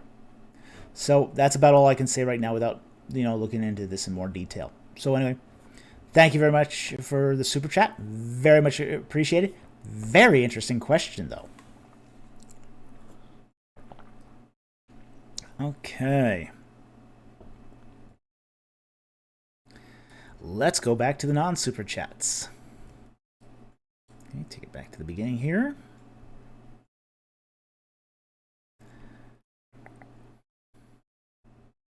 Ooh, someone the person asks, what is your favorite secular song? I am a big fan of Lacuna Coil. Okay? I'm a big fan of Lacuna Coil. One of my favorite Lacuna Coil songs is Comalies. Love that song. It's a dreamy, interesting, symphonic goth song. I very much like symphonic goth. It just has majesty to it. It's just excellent. So that's definitely one of my favorite secular songs. So I hope that answers the question. Thank you very much. It's an interesting question. I love interesting questions, especially when they really relate to popular culture. Okay, I digress. Let's see what else we got here. Okay, I'm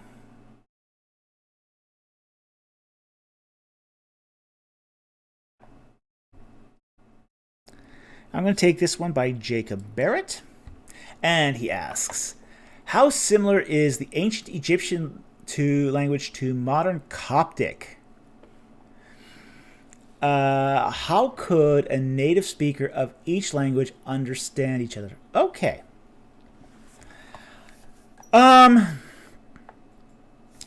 We have to understand that modern Coptic is the outgrowth, or is the final phase. It is the final phase of the ancient Egyptian language. Coptic itself is roughly 90% Egyptian vocabulary and 10% Greek. So, and this is probably one of the big frustrations I have with how often Coptic is taught, which is if you go to a university and take Coptic, chances are the classics teacher who never studied Egyptian is going to teach you Coptic and teach it to you like it's a form of Greek. And that's so wrong. That's so wrong it's not even funny. Fortunately, when I took Coptic, I took it at an Egyptology department. So I wasn't saddled with that problem. But I've seen it happen so often it isn't even funny. Because Coptic uses a Greek-like lettering system. some classicists just automatically say, oh, it's like Greek. 10% vocabulary, like Greek. So it's just like Greek. No, it's not like Greek at all. Not like Greek at all. Some of the vocabulary is, like for example, sarx is, the word flesh in Greek. That's also in Coptic, But you also get words like ener, which means stone, in both Coptic and in Egyptian. There's a lot more Egyptian vocabulary in Coptic. Okay? So, the Coptic is ancient Egyptian. Okay. Now, I've always said too, if somebody is going to learn Coptic, the easiest way to learn Coptic is to learn Little Greek. Take a year of Greek. Learn Late Egyptian. Of course, if you learn Late Egyptian, you have to learn Middle Egyptian. If you understand Late Egyptian and you understand Greek, Coptic's pretty easy. It's pretty easy. There's a lot of Late Egyptian forms. A lot of Late Egyptian forms in Coptic. Now, it's got some advanced forms that you don't find in Late Egyptian. But it makes it a lot easier to understand if you already understand Late Egyptian. So, how similar is Coptic to ancient Egyptian is going to depend on what we mean by what phase of ancient Egyptian.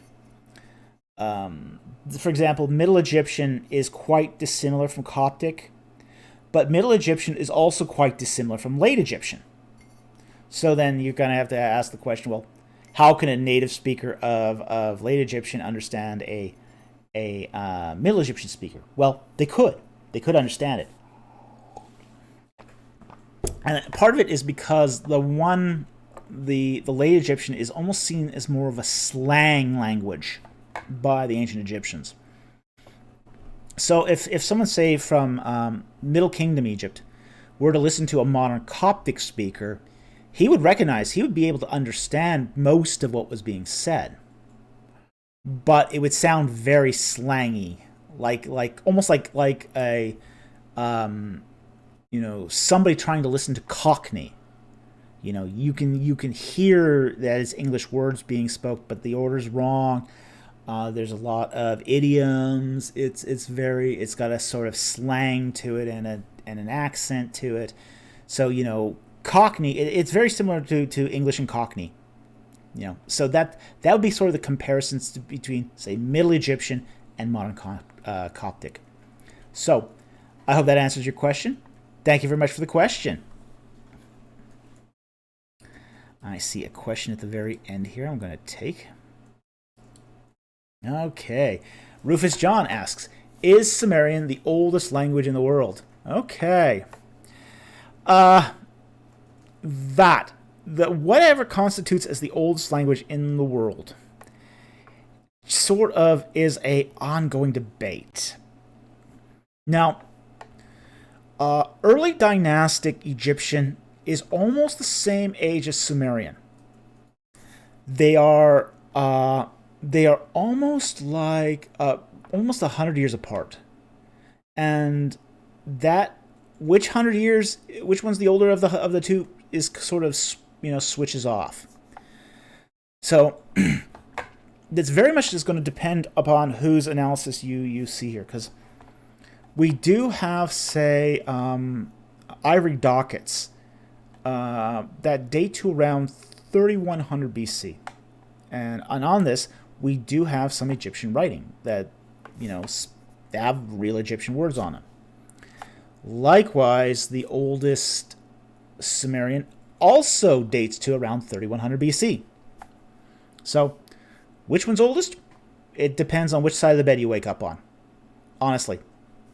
No one knows for sure which one's the oldest. So, people just pick a side and hope for the best, and then I don't think it really matters that much. They're both about the same age, honestly. So it is going to be a toss-up between sort of pre-dynastic Egyptian and Sumerian. So that's about the best we can answer that question. So thank you very much for the question.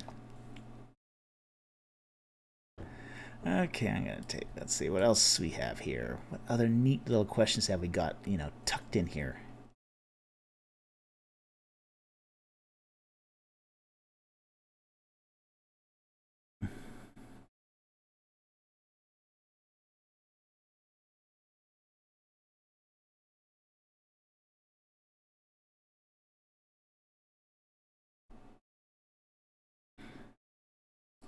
Okay, Fresco 23 Gaming. Hi, Dr. Falk.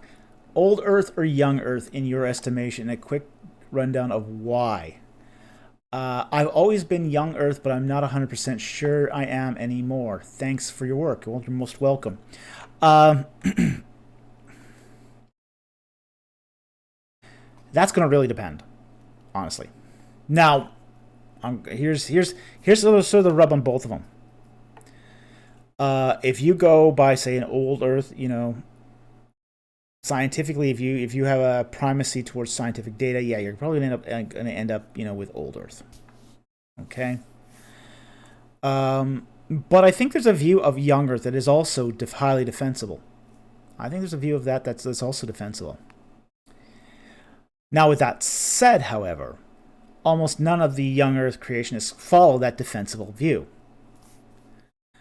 That defensible view would require that, say, young Earth creationists abandon their current hermeneutic. And hermeneutic is a way of interpreting texts. So once you abandon that hermeneutic, you're then abandoning the necessity of young Earth, but then young Earth becomes actually defensible. It's really kind of an odd thing, but it's their whole hermeneutic that makes their view of the young Earth indefensible. So the question of whether the Earth is young or old is almost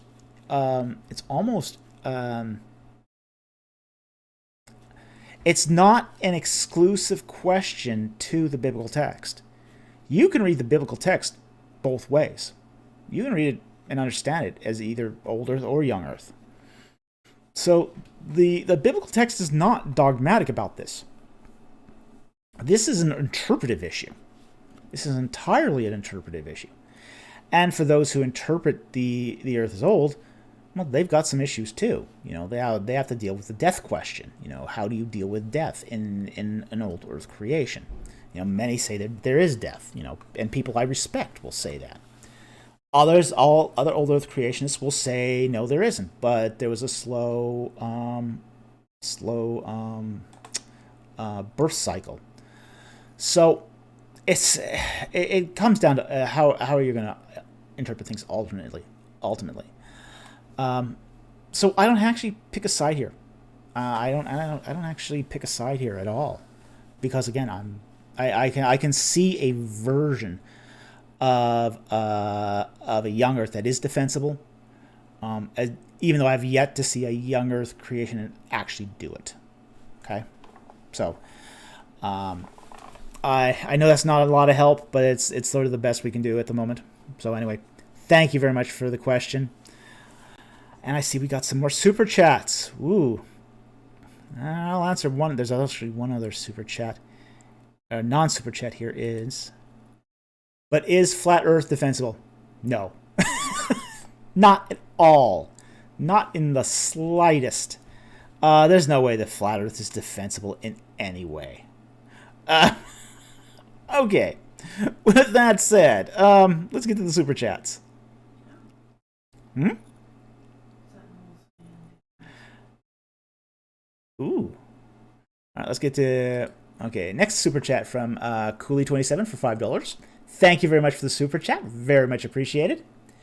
How could Manetho have connected the Exodus to one of the Tutmosis?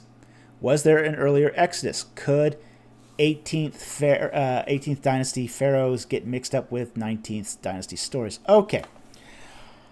Manetho. Here's the one thing you have to understand about Manetho and the Exodus. We have about 7 versions of Manetho. Okay? 7 versions of Manetho. All of them have been preserved either in Jewish or Christian writings. So essentially either Josephus or the Church Fathers. Okay?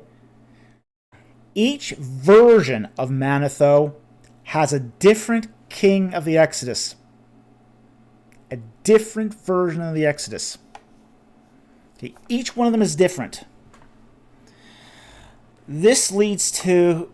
So when you start doing text criticism on Manetho, and you know, text criticism, nothing wrong with it, you're basically comparing all versions and trying to find out what's most likely.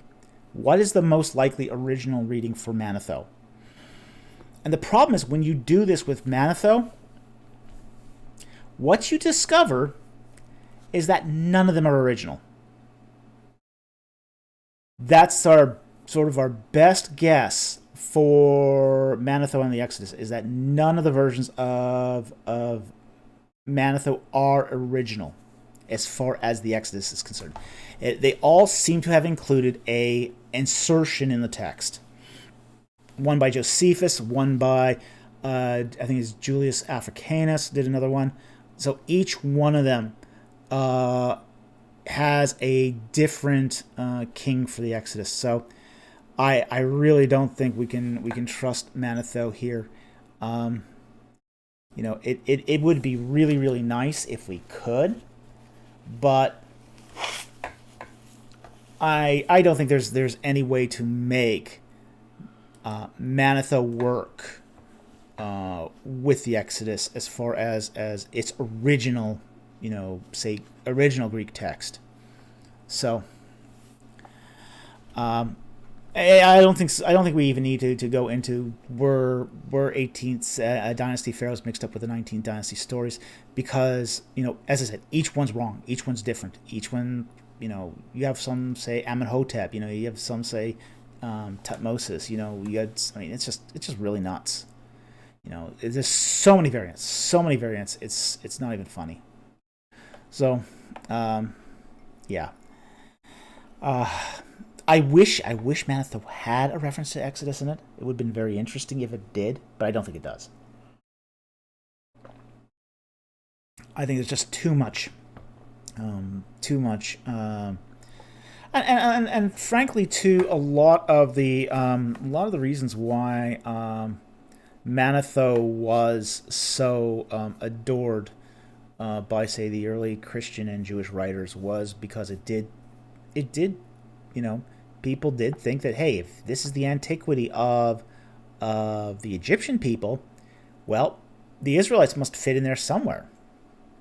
So I think a lot of writers took liberties here to change Manetho to insert the Israelites into the text. So that's my view on Manetho as far as the Exodus goes. Now, with that said, however, Manetho does have its uses. It is particularly useful when you are corroborating a king's list. Very, very useful for that. You can corroborate the ages of certain kings using Manetho. Like, for example, the 14 years of Horemheb. I think it's quite useful in that respect, but it isn't perfect,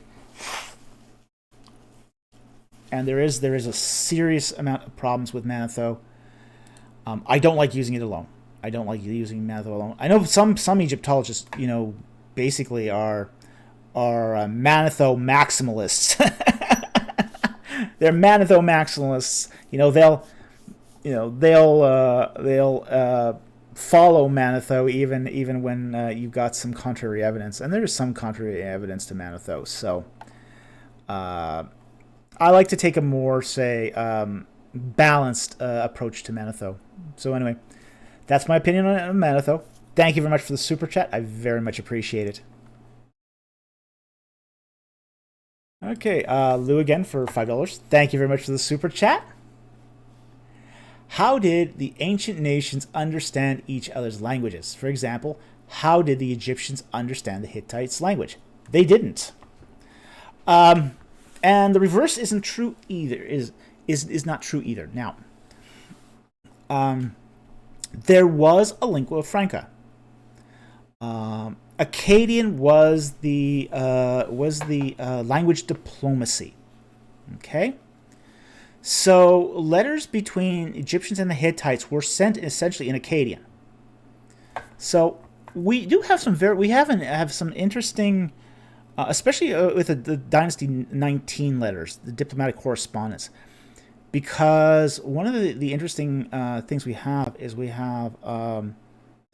letters from the Hittite court that were sent to Egypt. And one of the things we find very interesting is in these draft letters is they would draft them in Hittite, in the Hittite language, and then they would translate them into Akkadian. And then it was the Akkadian copy that was sent to Egypt. And likewise, once an Akkadian document arrived in the Egyptian court, they would translate it from Akkadian back into Egyptian. So, you do have scribes, and each royal court had scribes that were fluent in multiple languages. Your typical, say, Egyptian scribe would have been fluent in at least Egyptian, the various dialects of Egyptian, and Akkadian, especially Akkadian. If there were others, local Semitic dialects, they might have had some familiarity with it. Like, for example, where there are a couple of Amarna tablets that were sent to Egypt that were written in Hittite. So presumably somebody in the Egyptian court of Akhenaten would have known Hittite. So we do get glimpses of both of these here. So we do find Amarna tablets in most of them, but the vast majority of them are written in Akkadian. Smaller amount, like I think it's like about 4, I believe, are written in Hittite. So, but yeah, that's how they did it. Is they had a common tongue that they used as a diplomatic language. Now later on in I think it's Iron Age 2, that common language is going to change. Okay, Akkadian is going to fall out of fashion, and then Aramaic is going to take over as the common language that's used for diplomatic correspondence. And then finally, during the Hellenistic period, Greek takes over. So this is something we do find that common languages do change over time, but that's how people get by in a multilingual society. Is you have certain individuals who are versed in more than one language who can translate. So anyway, thank you very much for the super chat. Very much appreciate it. Okay. Sentinel Apologetics for $5 Australian. Hey, good to see you, Rob. Daddy Falk, seeing you live from Boracay Island, Philippines. Ooh, nice. I'll be here till the 29th of April. Awesome. I'll be sharing your work with the people here. Oh, fantastic. Fantastic. Good to hear from you. Haven't heard from you in a little while, so I was kind of wondering what happened to you. So, wow, that's wonderful. That's amazing being in the Philippines. I've never been to the Philippines. I had one of my mentors at seminary. He was a missionary who trained. He was actually an instructor at I think it was Cebu Bible College, I think it was, where he trained basically pastors in the Philippines. And he had a real heart for the Philippines, and the stories he tells about the Philippines were very, very interesting. He used to love hearing what he used to say about the Philippines. So that's awesome. Sounds like really, really interesting what you're doing. So thank you very much for the super chat. Very much appreciated, and I'm glad to see you here tonight. It's fantastic. Okay. Another $2 super chat from Sentinel Apologetics. By the way, Scotch here is good too. Love you. Oh, wow. I bet it's good. I bet you the Philippines has some great Scotch. I bet you it also has some good rum too. But wow. I would have never thought to have tried Scotch there, but you're definitely having a good time. Fantastic. Anyway, great to hear from you. Enjoy the Philippines, and let us know what it's like when you get back. Okay. All right, more non-super chats, and you know what? I think we've gone down for 2 hours. Let's see. Yep, we've just hit 10 o'clock, so I'm going to take a few more non-super chats, and then we're going to call it a night. I am very tired. I've still been having this week has also been another week of insomnia, so I am very, very tired. So I'm going to take a few more, and then we're going to call it a night. So Rufus John asks, "Do you watch anime?" Yes, I love anime. I am an anime junkie, and I've loved anime since I started watching it in the 1980s. So I'm an anime graybeard. I remember the real classic animes. Like Bubblegum Crisis, Akira, Kimagure Orange Road, Maison Ikoku, Saint Seiya. These were Galaxy Express 999. These are Captain Harlock. These are the animes I cut my teeth on. Vampire Girl Miyu. Loved anime, and I still watch a lot of anime when I get the time to do it. So yeah, absolutely love anime.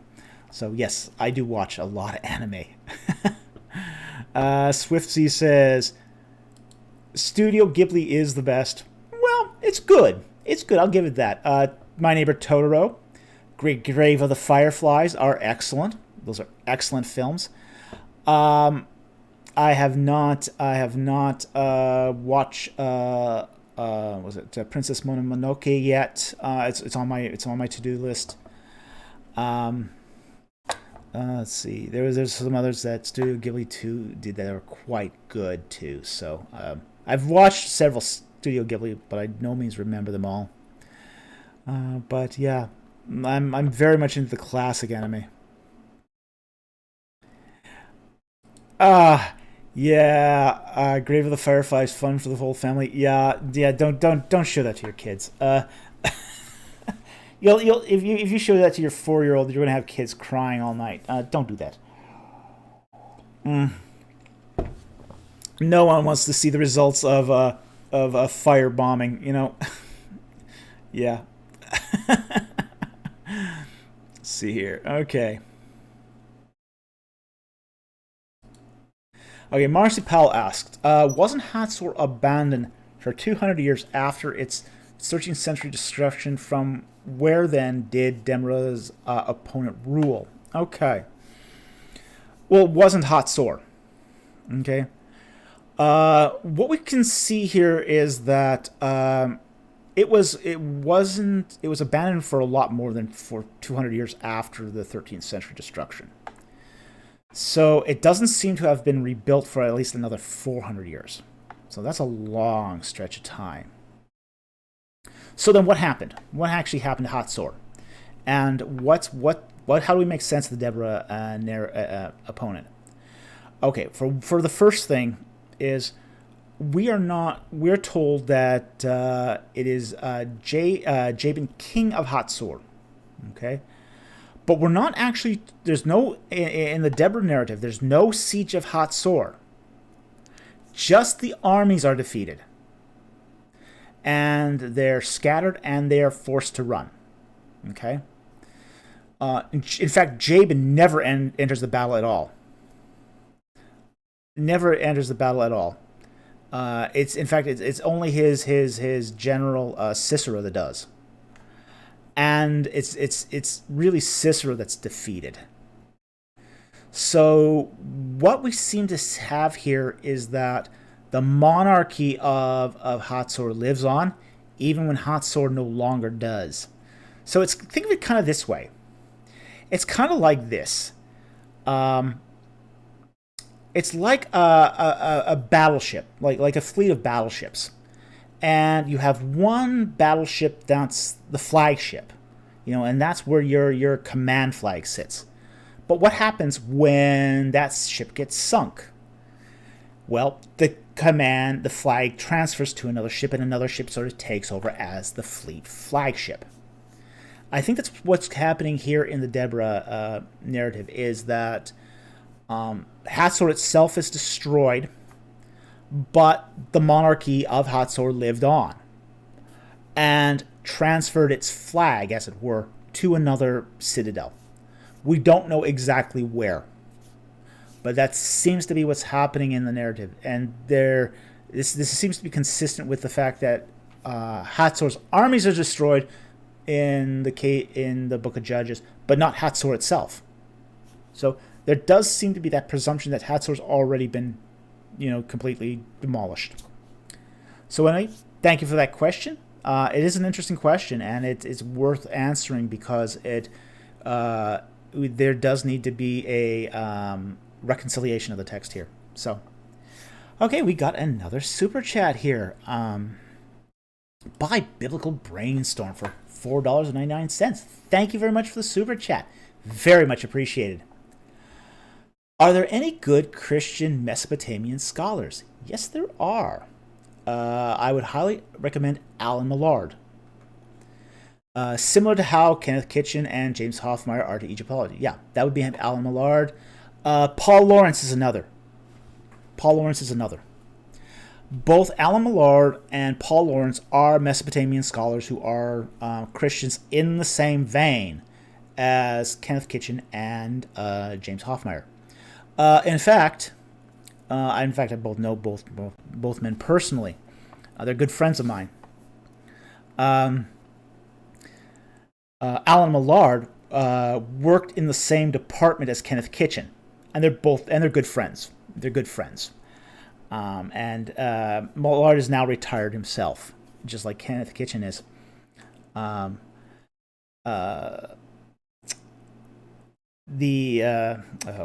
Paul Lawrence was a student of Alan Millard. So there you go. There's two Mesopotamian scholars that are Christian, that are very, very balanced and very, very thorough and just excellent scholars. Excellent scholars. So anyway, thank you very much for the super chat. Very much appreciate it. I hope that answers the question.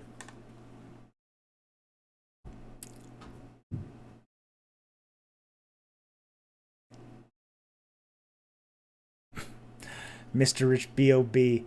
Anime. If I were a Southern Baptist pastor, I would misquote, "When I became a man, I put off childish things," completely ignoring that anime is not for kids. Oh boy, is it not for kids. Yeah. He Heather Newt. Good to see you tonight. One of my favorite anime movies isn't Ghibli, but it's similar. Wolf Children, You Will Cry. I have heard that. Oh, the one that made me cry was Your Lie in April. Oh, Your Lie in April took the heart out of my chest dropped it on the floor and stomped it hard. Oh, Your Lie in April was just heartbreaking. No, you're not supposed to end an anime like that. No, that was awful. War in the Pocket was also terrible. Yeah. Yeah, War in the Pocket, Gundam 0080 was almost turned me into a pacifist. It almost turned me into a pacifist. It was that was heart-wrenching too. So, Biblical Brainstorm asks, "Did you watch Moon Knight yet?" No, I haven't. I have been asked to watch it. Because a friend wants me to do a live stream where I review the content. So. I'm going to have to watch it. But no, I've not watched it yet.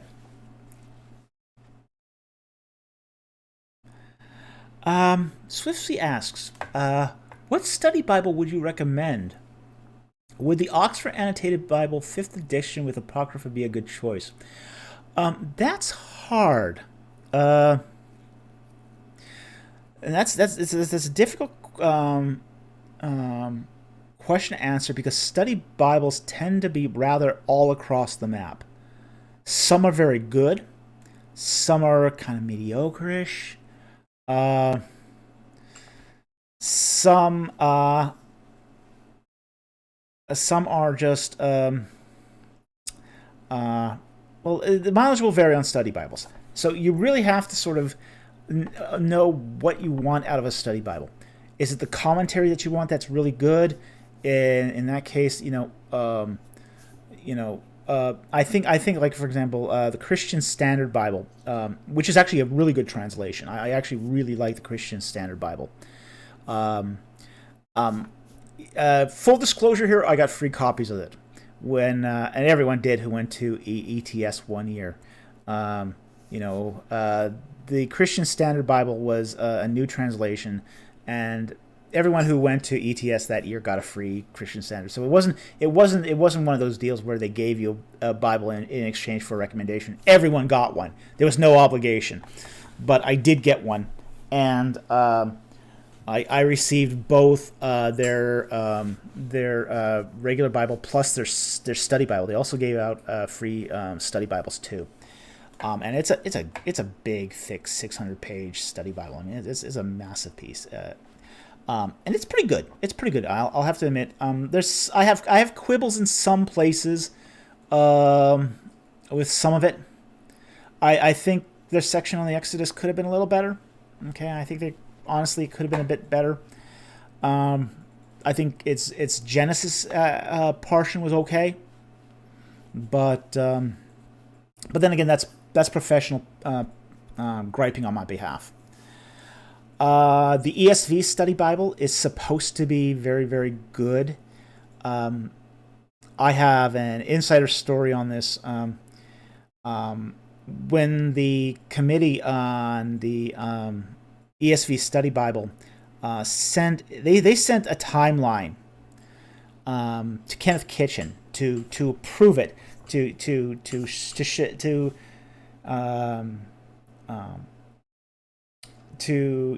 peer review the timeline for their Exodus, Joseph, conquest, and all that, and they followed the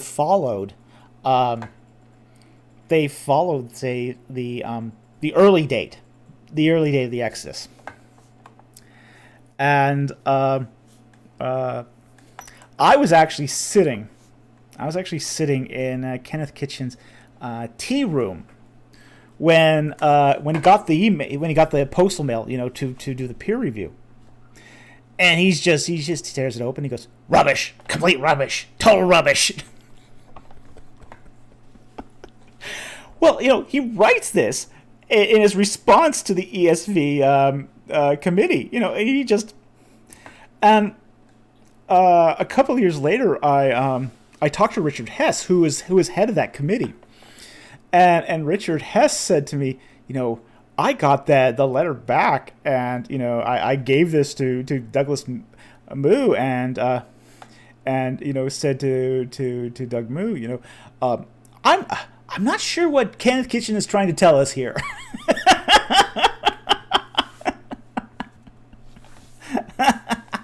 So I think what the ESV Study Bible eventually did was had two timelines. I think that's how they solved that ultimately. So yeah, your mileage will vary on study Bibles. So I can't recommend one per se. I don't actually use them myself for the most part. But look. I mean, go to. I don't even know if there is a Christian bookstore anymore. I mean, does any Christian bookstores even exist any longer? If they did, I'd recommend go to one of those if you happen to have one still around.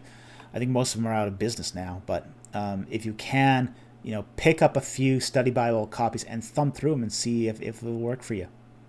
So anyway, thank you for that question. Great question. Okay, and we got another super chat here from Gabe Rao for $5. Thank you very much for the super chat.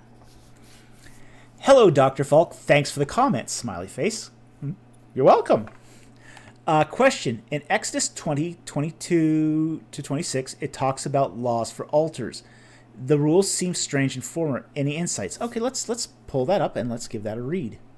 So we are going to go to Exodus 20:22 to 26. Okay. Then the Lord said to Moses, "Thus shall you say to the sons of Israel, you yourselves have seen that I have spoken to you from heaven. You shall not make other gods besides me, gods of silver or gods of gold. You shall not make for yourselves. You shall not make an altar of earth for me." You shall make an altar of earth for me. "And you shall sacrifice on it your burnt offerings and your peace offerings, your sheep and your oxen in every place where I cause my name to be remembered. I will come to you and bless you. And if you make an altar of stone for me, you shall not build it of cut stones, for if you wield your tool on it, you will profane it. And you shall not go up by steps to my altar, that your nakedness may not be exposed on it." All right. Now,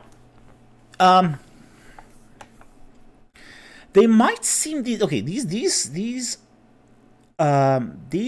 provisions might seem kind of strange, okay, and foreign, but it is something that is within the context of the ancient Near East. For example, there is an altar that was excavated at Bethel, okay, and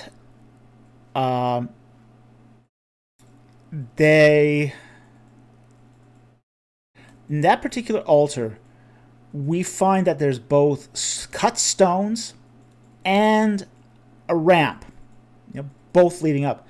And both of those were forbidden per Exodus 20, 25, and 26. So we do find that these are provisions that for some reason, and in the case here, in 25 and 26, verse 26, it gives you the reason why not the ramp, because you're not supposed to expose yourself to the altar. Okay? That's supposed to be hidden. So, that one's sort of almost self-explanatory. But we do find, like, for example, there is a altar of incense that we find at Karnak Temple in Egypt. And it's a very interesting little altar. It's very interesting for two reasons. One is it's a horned altar. It's completely made of cut stones. This altar, by the way, dates to Tutmosis III. But there's also a little stairway that goes up to it.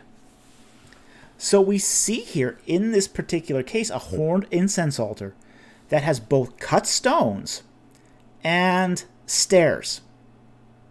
So there does seem that this does seem to be an issue with, say, altars that are used amongst, say, pagan groups, is that their altars of stone are cut, and there's a stairway or a ramp.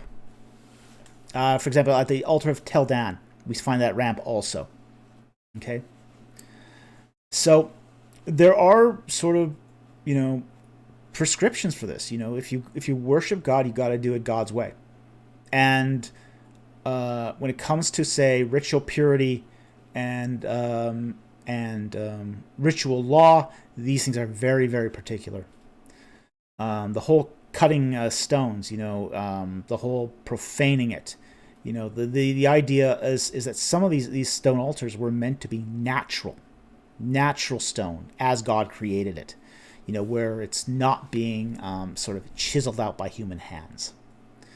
Now, with that said, however, we do find in a lot of cultic settings, especially from the 9th century onward, cut stone incense altars. So it doesn't seem to be something that was universally done. Whether that's an act of disobedience by the Israelites, or whether or not it is just something that was limited to, say, burnt offering altars, is hard to say exactly. But for example, the altar that we find at Mount Ebal is made of natural stones. It is made of natural stones, and it does not have a ramp. It does not have a ramp or a staircase going up to it. So, in that particular case, it does seem to have followed these prescriptions. Even though, for example, later on, as for example at Bethel, you're not going to see that. So, anyway, that's probably the best I can answer that question at the moment. It is addressing something that's a foreign practice. It is definitely addressing something like that. But the Israelites were also told, I'm going to give you these ritual laws that you have to obey, and do not pick up the foreign practices of the nations around you. So you got to keep that in mind when you read these. They are trying to make a hard break here between what is in the nations around them and what is the practice for Yahweh worship. So anyway, thank you very much for the super chat. Very much appreciated. It's a good question too. Okay, I'm going to take a couple more of these, and then I'm going to call it a night, because I am so tired.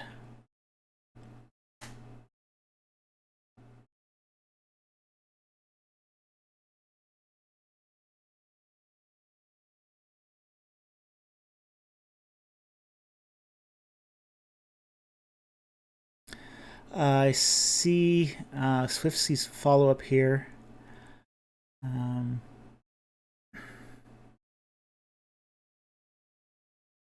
Where he says, thanks for answering. The reason I asked is because I heard the ESV translation has a complementarian bias, and I got worried. Yeah, but it's I don't know if it's that much of a bias. I mean, it's I don't think that's. I mean, the choice between bias here would be between, say, egalitarian versus complementarian, say, or versus gender neutral. And frankly, honestly, I'd take a complementarian bias over, say, a gender neutral Bible any time of the week. The fact is, I like to know that my pronouns are being translated properly. Honestly, I don't get into the pronoun wars, but especially when it comes to the Bible. But I do think there is some benefit to actually knowing that a pronoun is being translated properly. I don't want ideology to go too deep into my translations. So, and I think the ESV is a decent translation. I think it's a good. I'll go even further. I'll say the ESV is a good translation. It's a good translation. Not my favorite, but it's a good one. It's a good translation, and I have no problems with the ESV. None at all. I have a lot more problems with, say, the TNIV, and I have a lot more problems with, say, paraphrases. A lot more problems with paraphrases. I think the ESV is definitely in the top 5 translations. definitely in the top 5 translations. So I actually like the ESV, and I do use it sometimes myself. So I don't think you should be afraid of the ESV translation. That alone, I'd be more cautious of the commentary in the study Bible than I would actually of the translation. But that's just me. Okay. Wolfgang Allen Al-Hazred says, have you ever been to the Valley of Whales in Egypt? No, I haven't. I've been all over Egypt, but that's not one place I've been. So that one is still, unless it's got like Egyptian temples, I'm usually not going there. I love fossils. I love dinosaur remains and ancient mammals and all that stuff. I mean, I'm a big geek. I'm a big geek when it comes to fossils. Love fossils. Adore fossils. But I have not been to the Valley of the Whales in Egypt. Okay. Biblical Brainstorm asks, how many languages do you know? I think I'm working on my 14th language at the moment. So, now we have to be clear what I mean by knowing a language is I have reading competency in the languages. That doesn't mean I can speak them. I barely speak English. It's I read 13 languages. I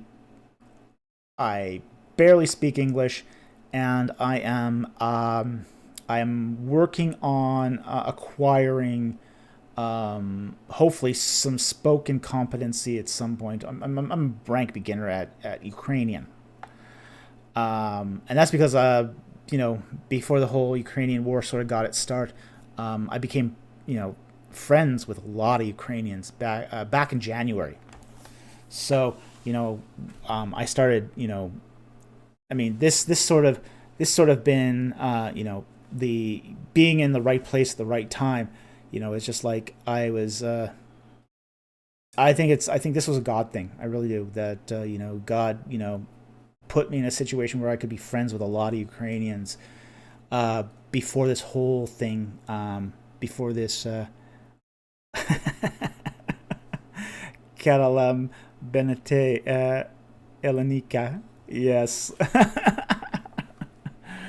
Okay, so yes, so I'm working on my 14th language. It's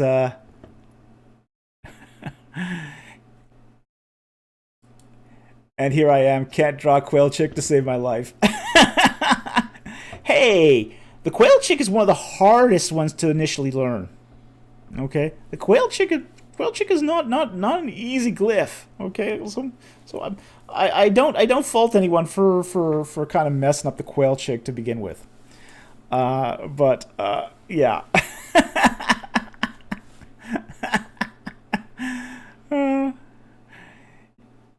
Yeah. So let's see what else. I'm gonna take one or two more, and then we're calling it, because as I said, I am tired, but I've gone a lot longer than I thought I would tonight. So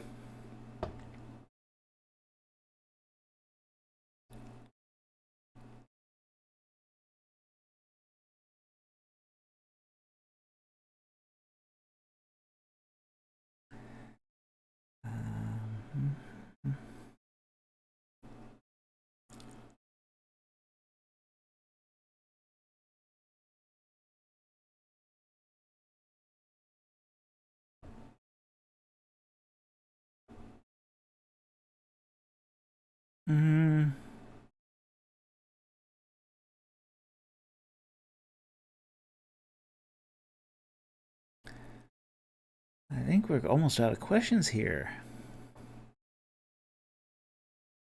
I will take this one, though.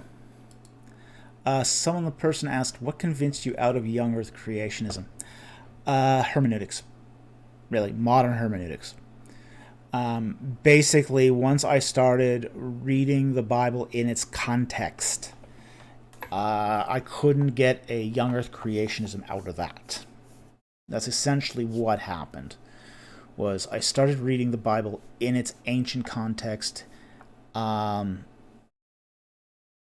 it's just one of those things that I just just could not. It's a hermeneutical problem. It really is a hermeneutical problem. It's really not even a scientific problem. It's really a hermeneutical problem.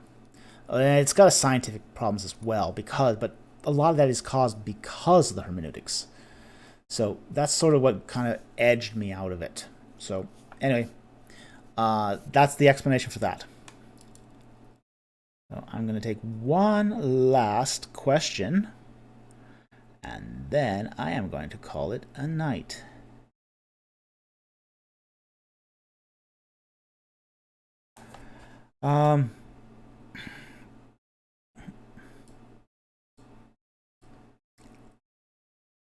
Skip the beginning here. See if there's anything in the beginning here that's interesting. I always want the last question to be interesting.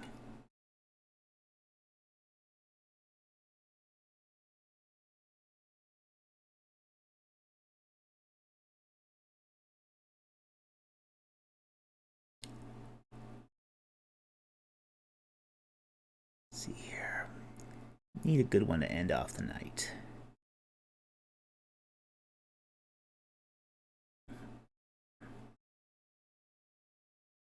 We covered almost all the questions tonight. We did really, really well on the questions tonight. So, I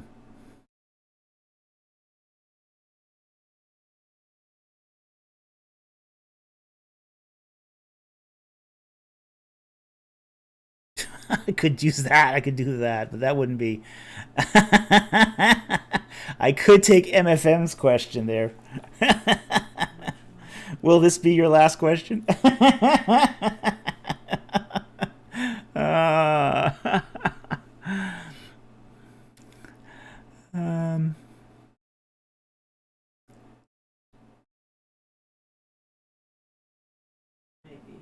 That may be our last question. Because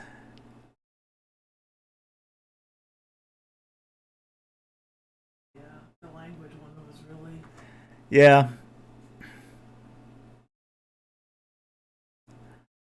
Okay. Unless you want to talk about the four loves in Greek. Okay, let's talk about that. That's actually a really good question. Well, let's Gabriel asks, and this is going to be the last question of the night. Okay.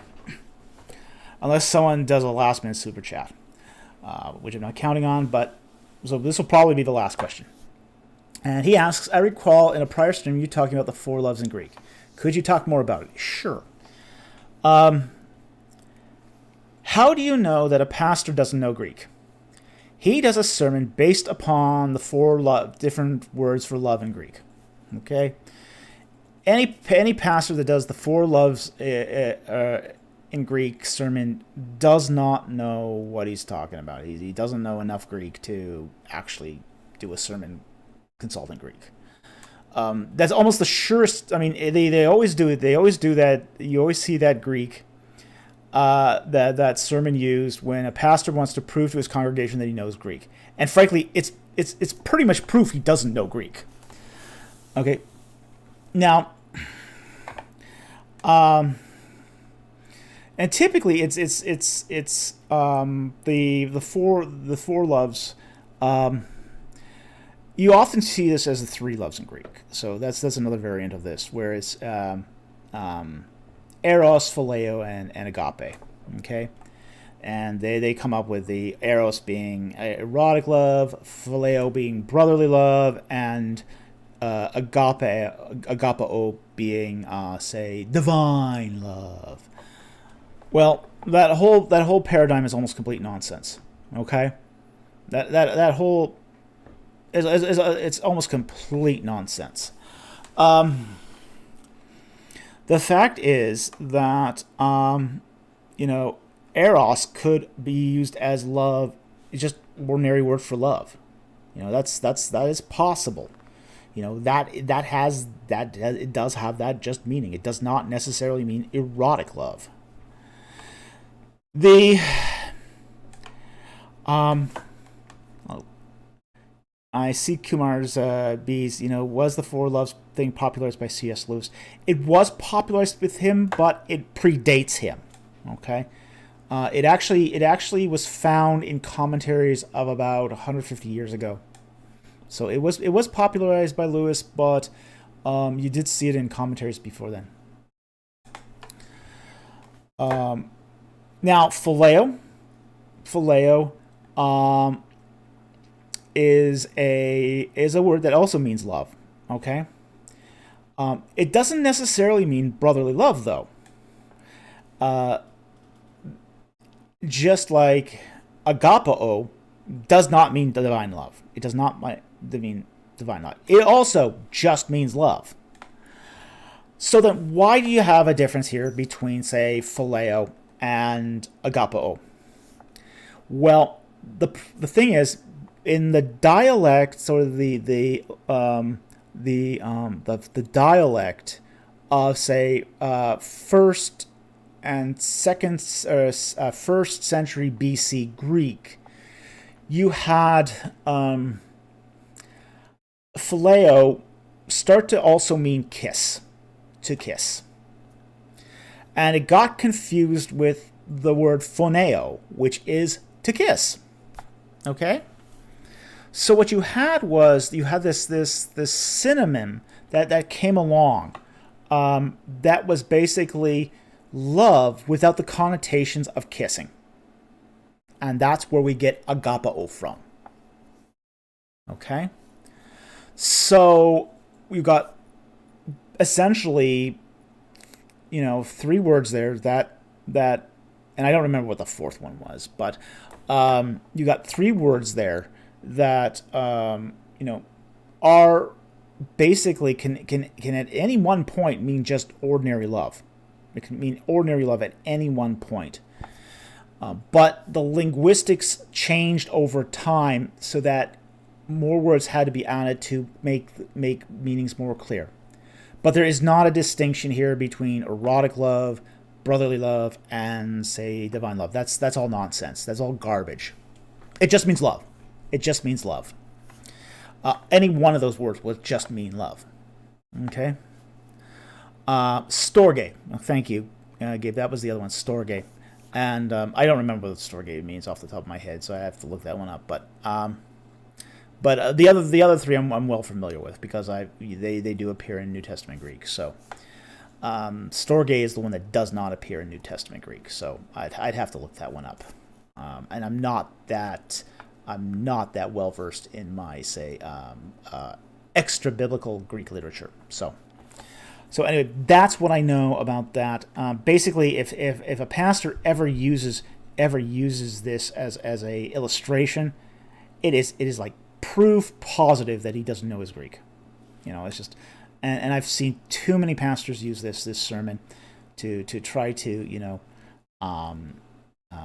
impress their congregation that they're highly literate and they're highly versed in Greek, when it's just the opposite. So anyway, that's going to be our final question for the night. I'm exhausted. We did not go for 3.5 hours this time. We only went for 2 hours and 40 minutes. So I get a little reprieve. I get to go have some dinner after this. So anyway, I want to thank everyone for joining us tonight. Like usual, we had some great questions, wonderful super chats. I want to thank everybody who contributed a super chat today. It really does help support this channel.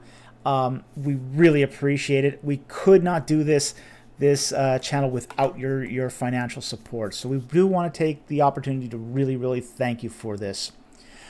I also want to thank our Patreon supporters. Over the last week, we've gotten 3 new Patreon supporters, so we are grateful that you guys are helping us out here. Really appreciate it.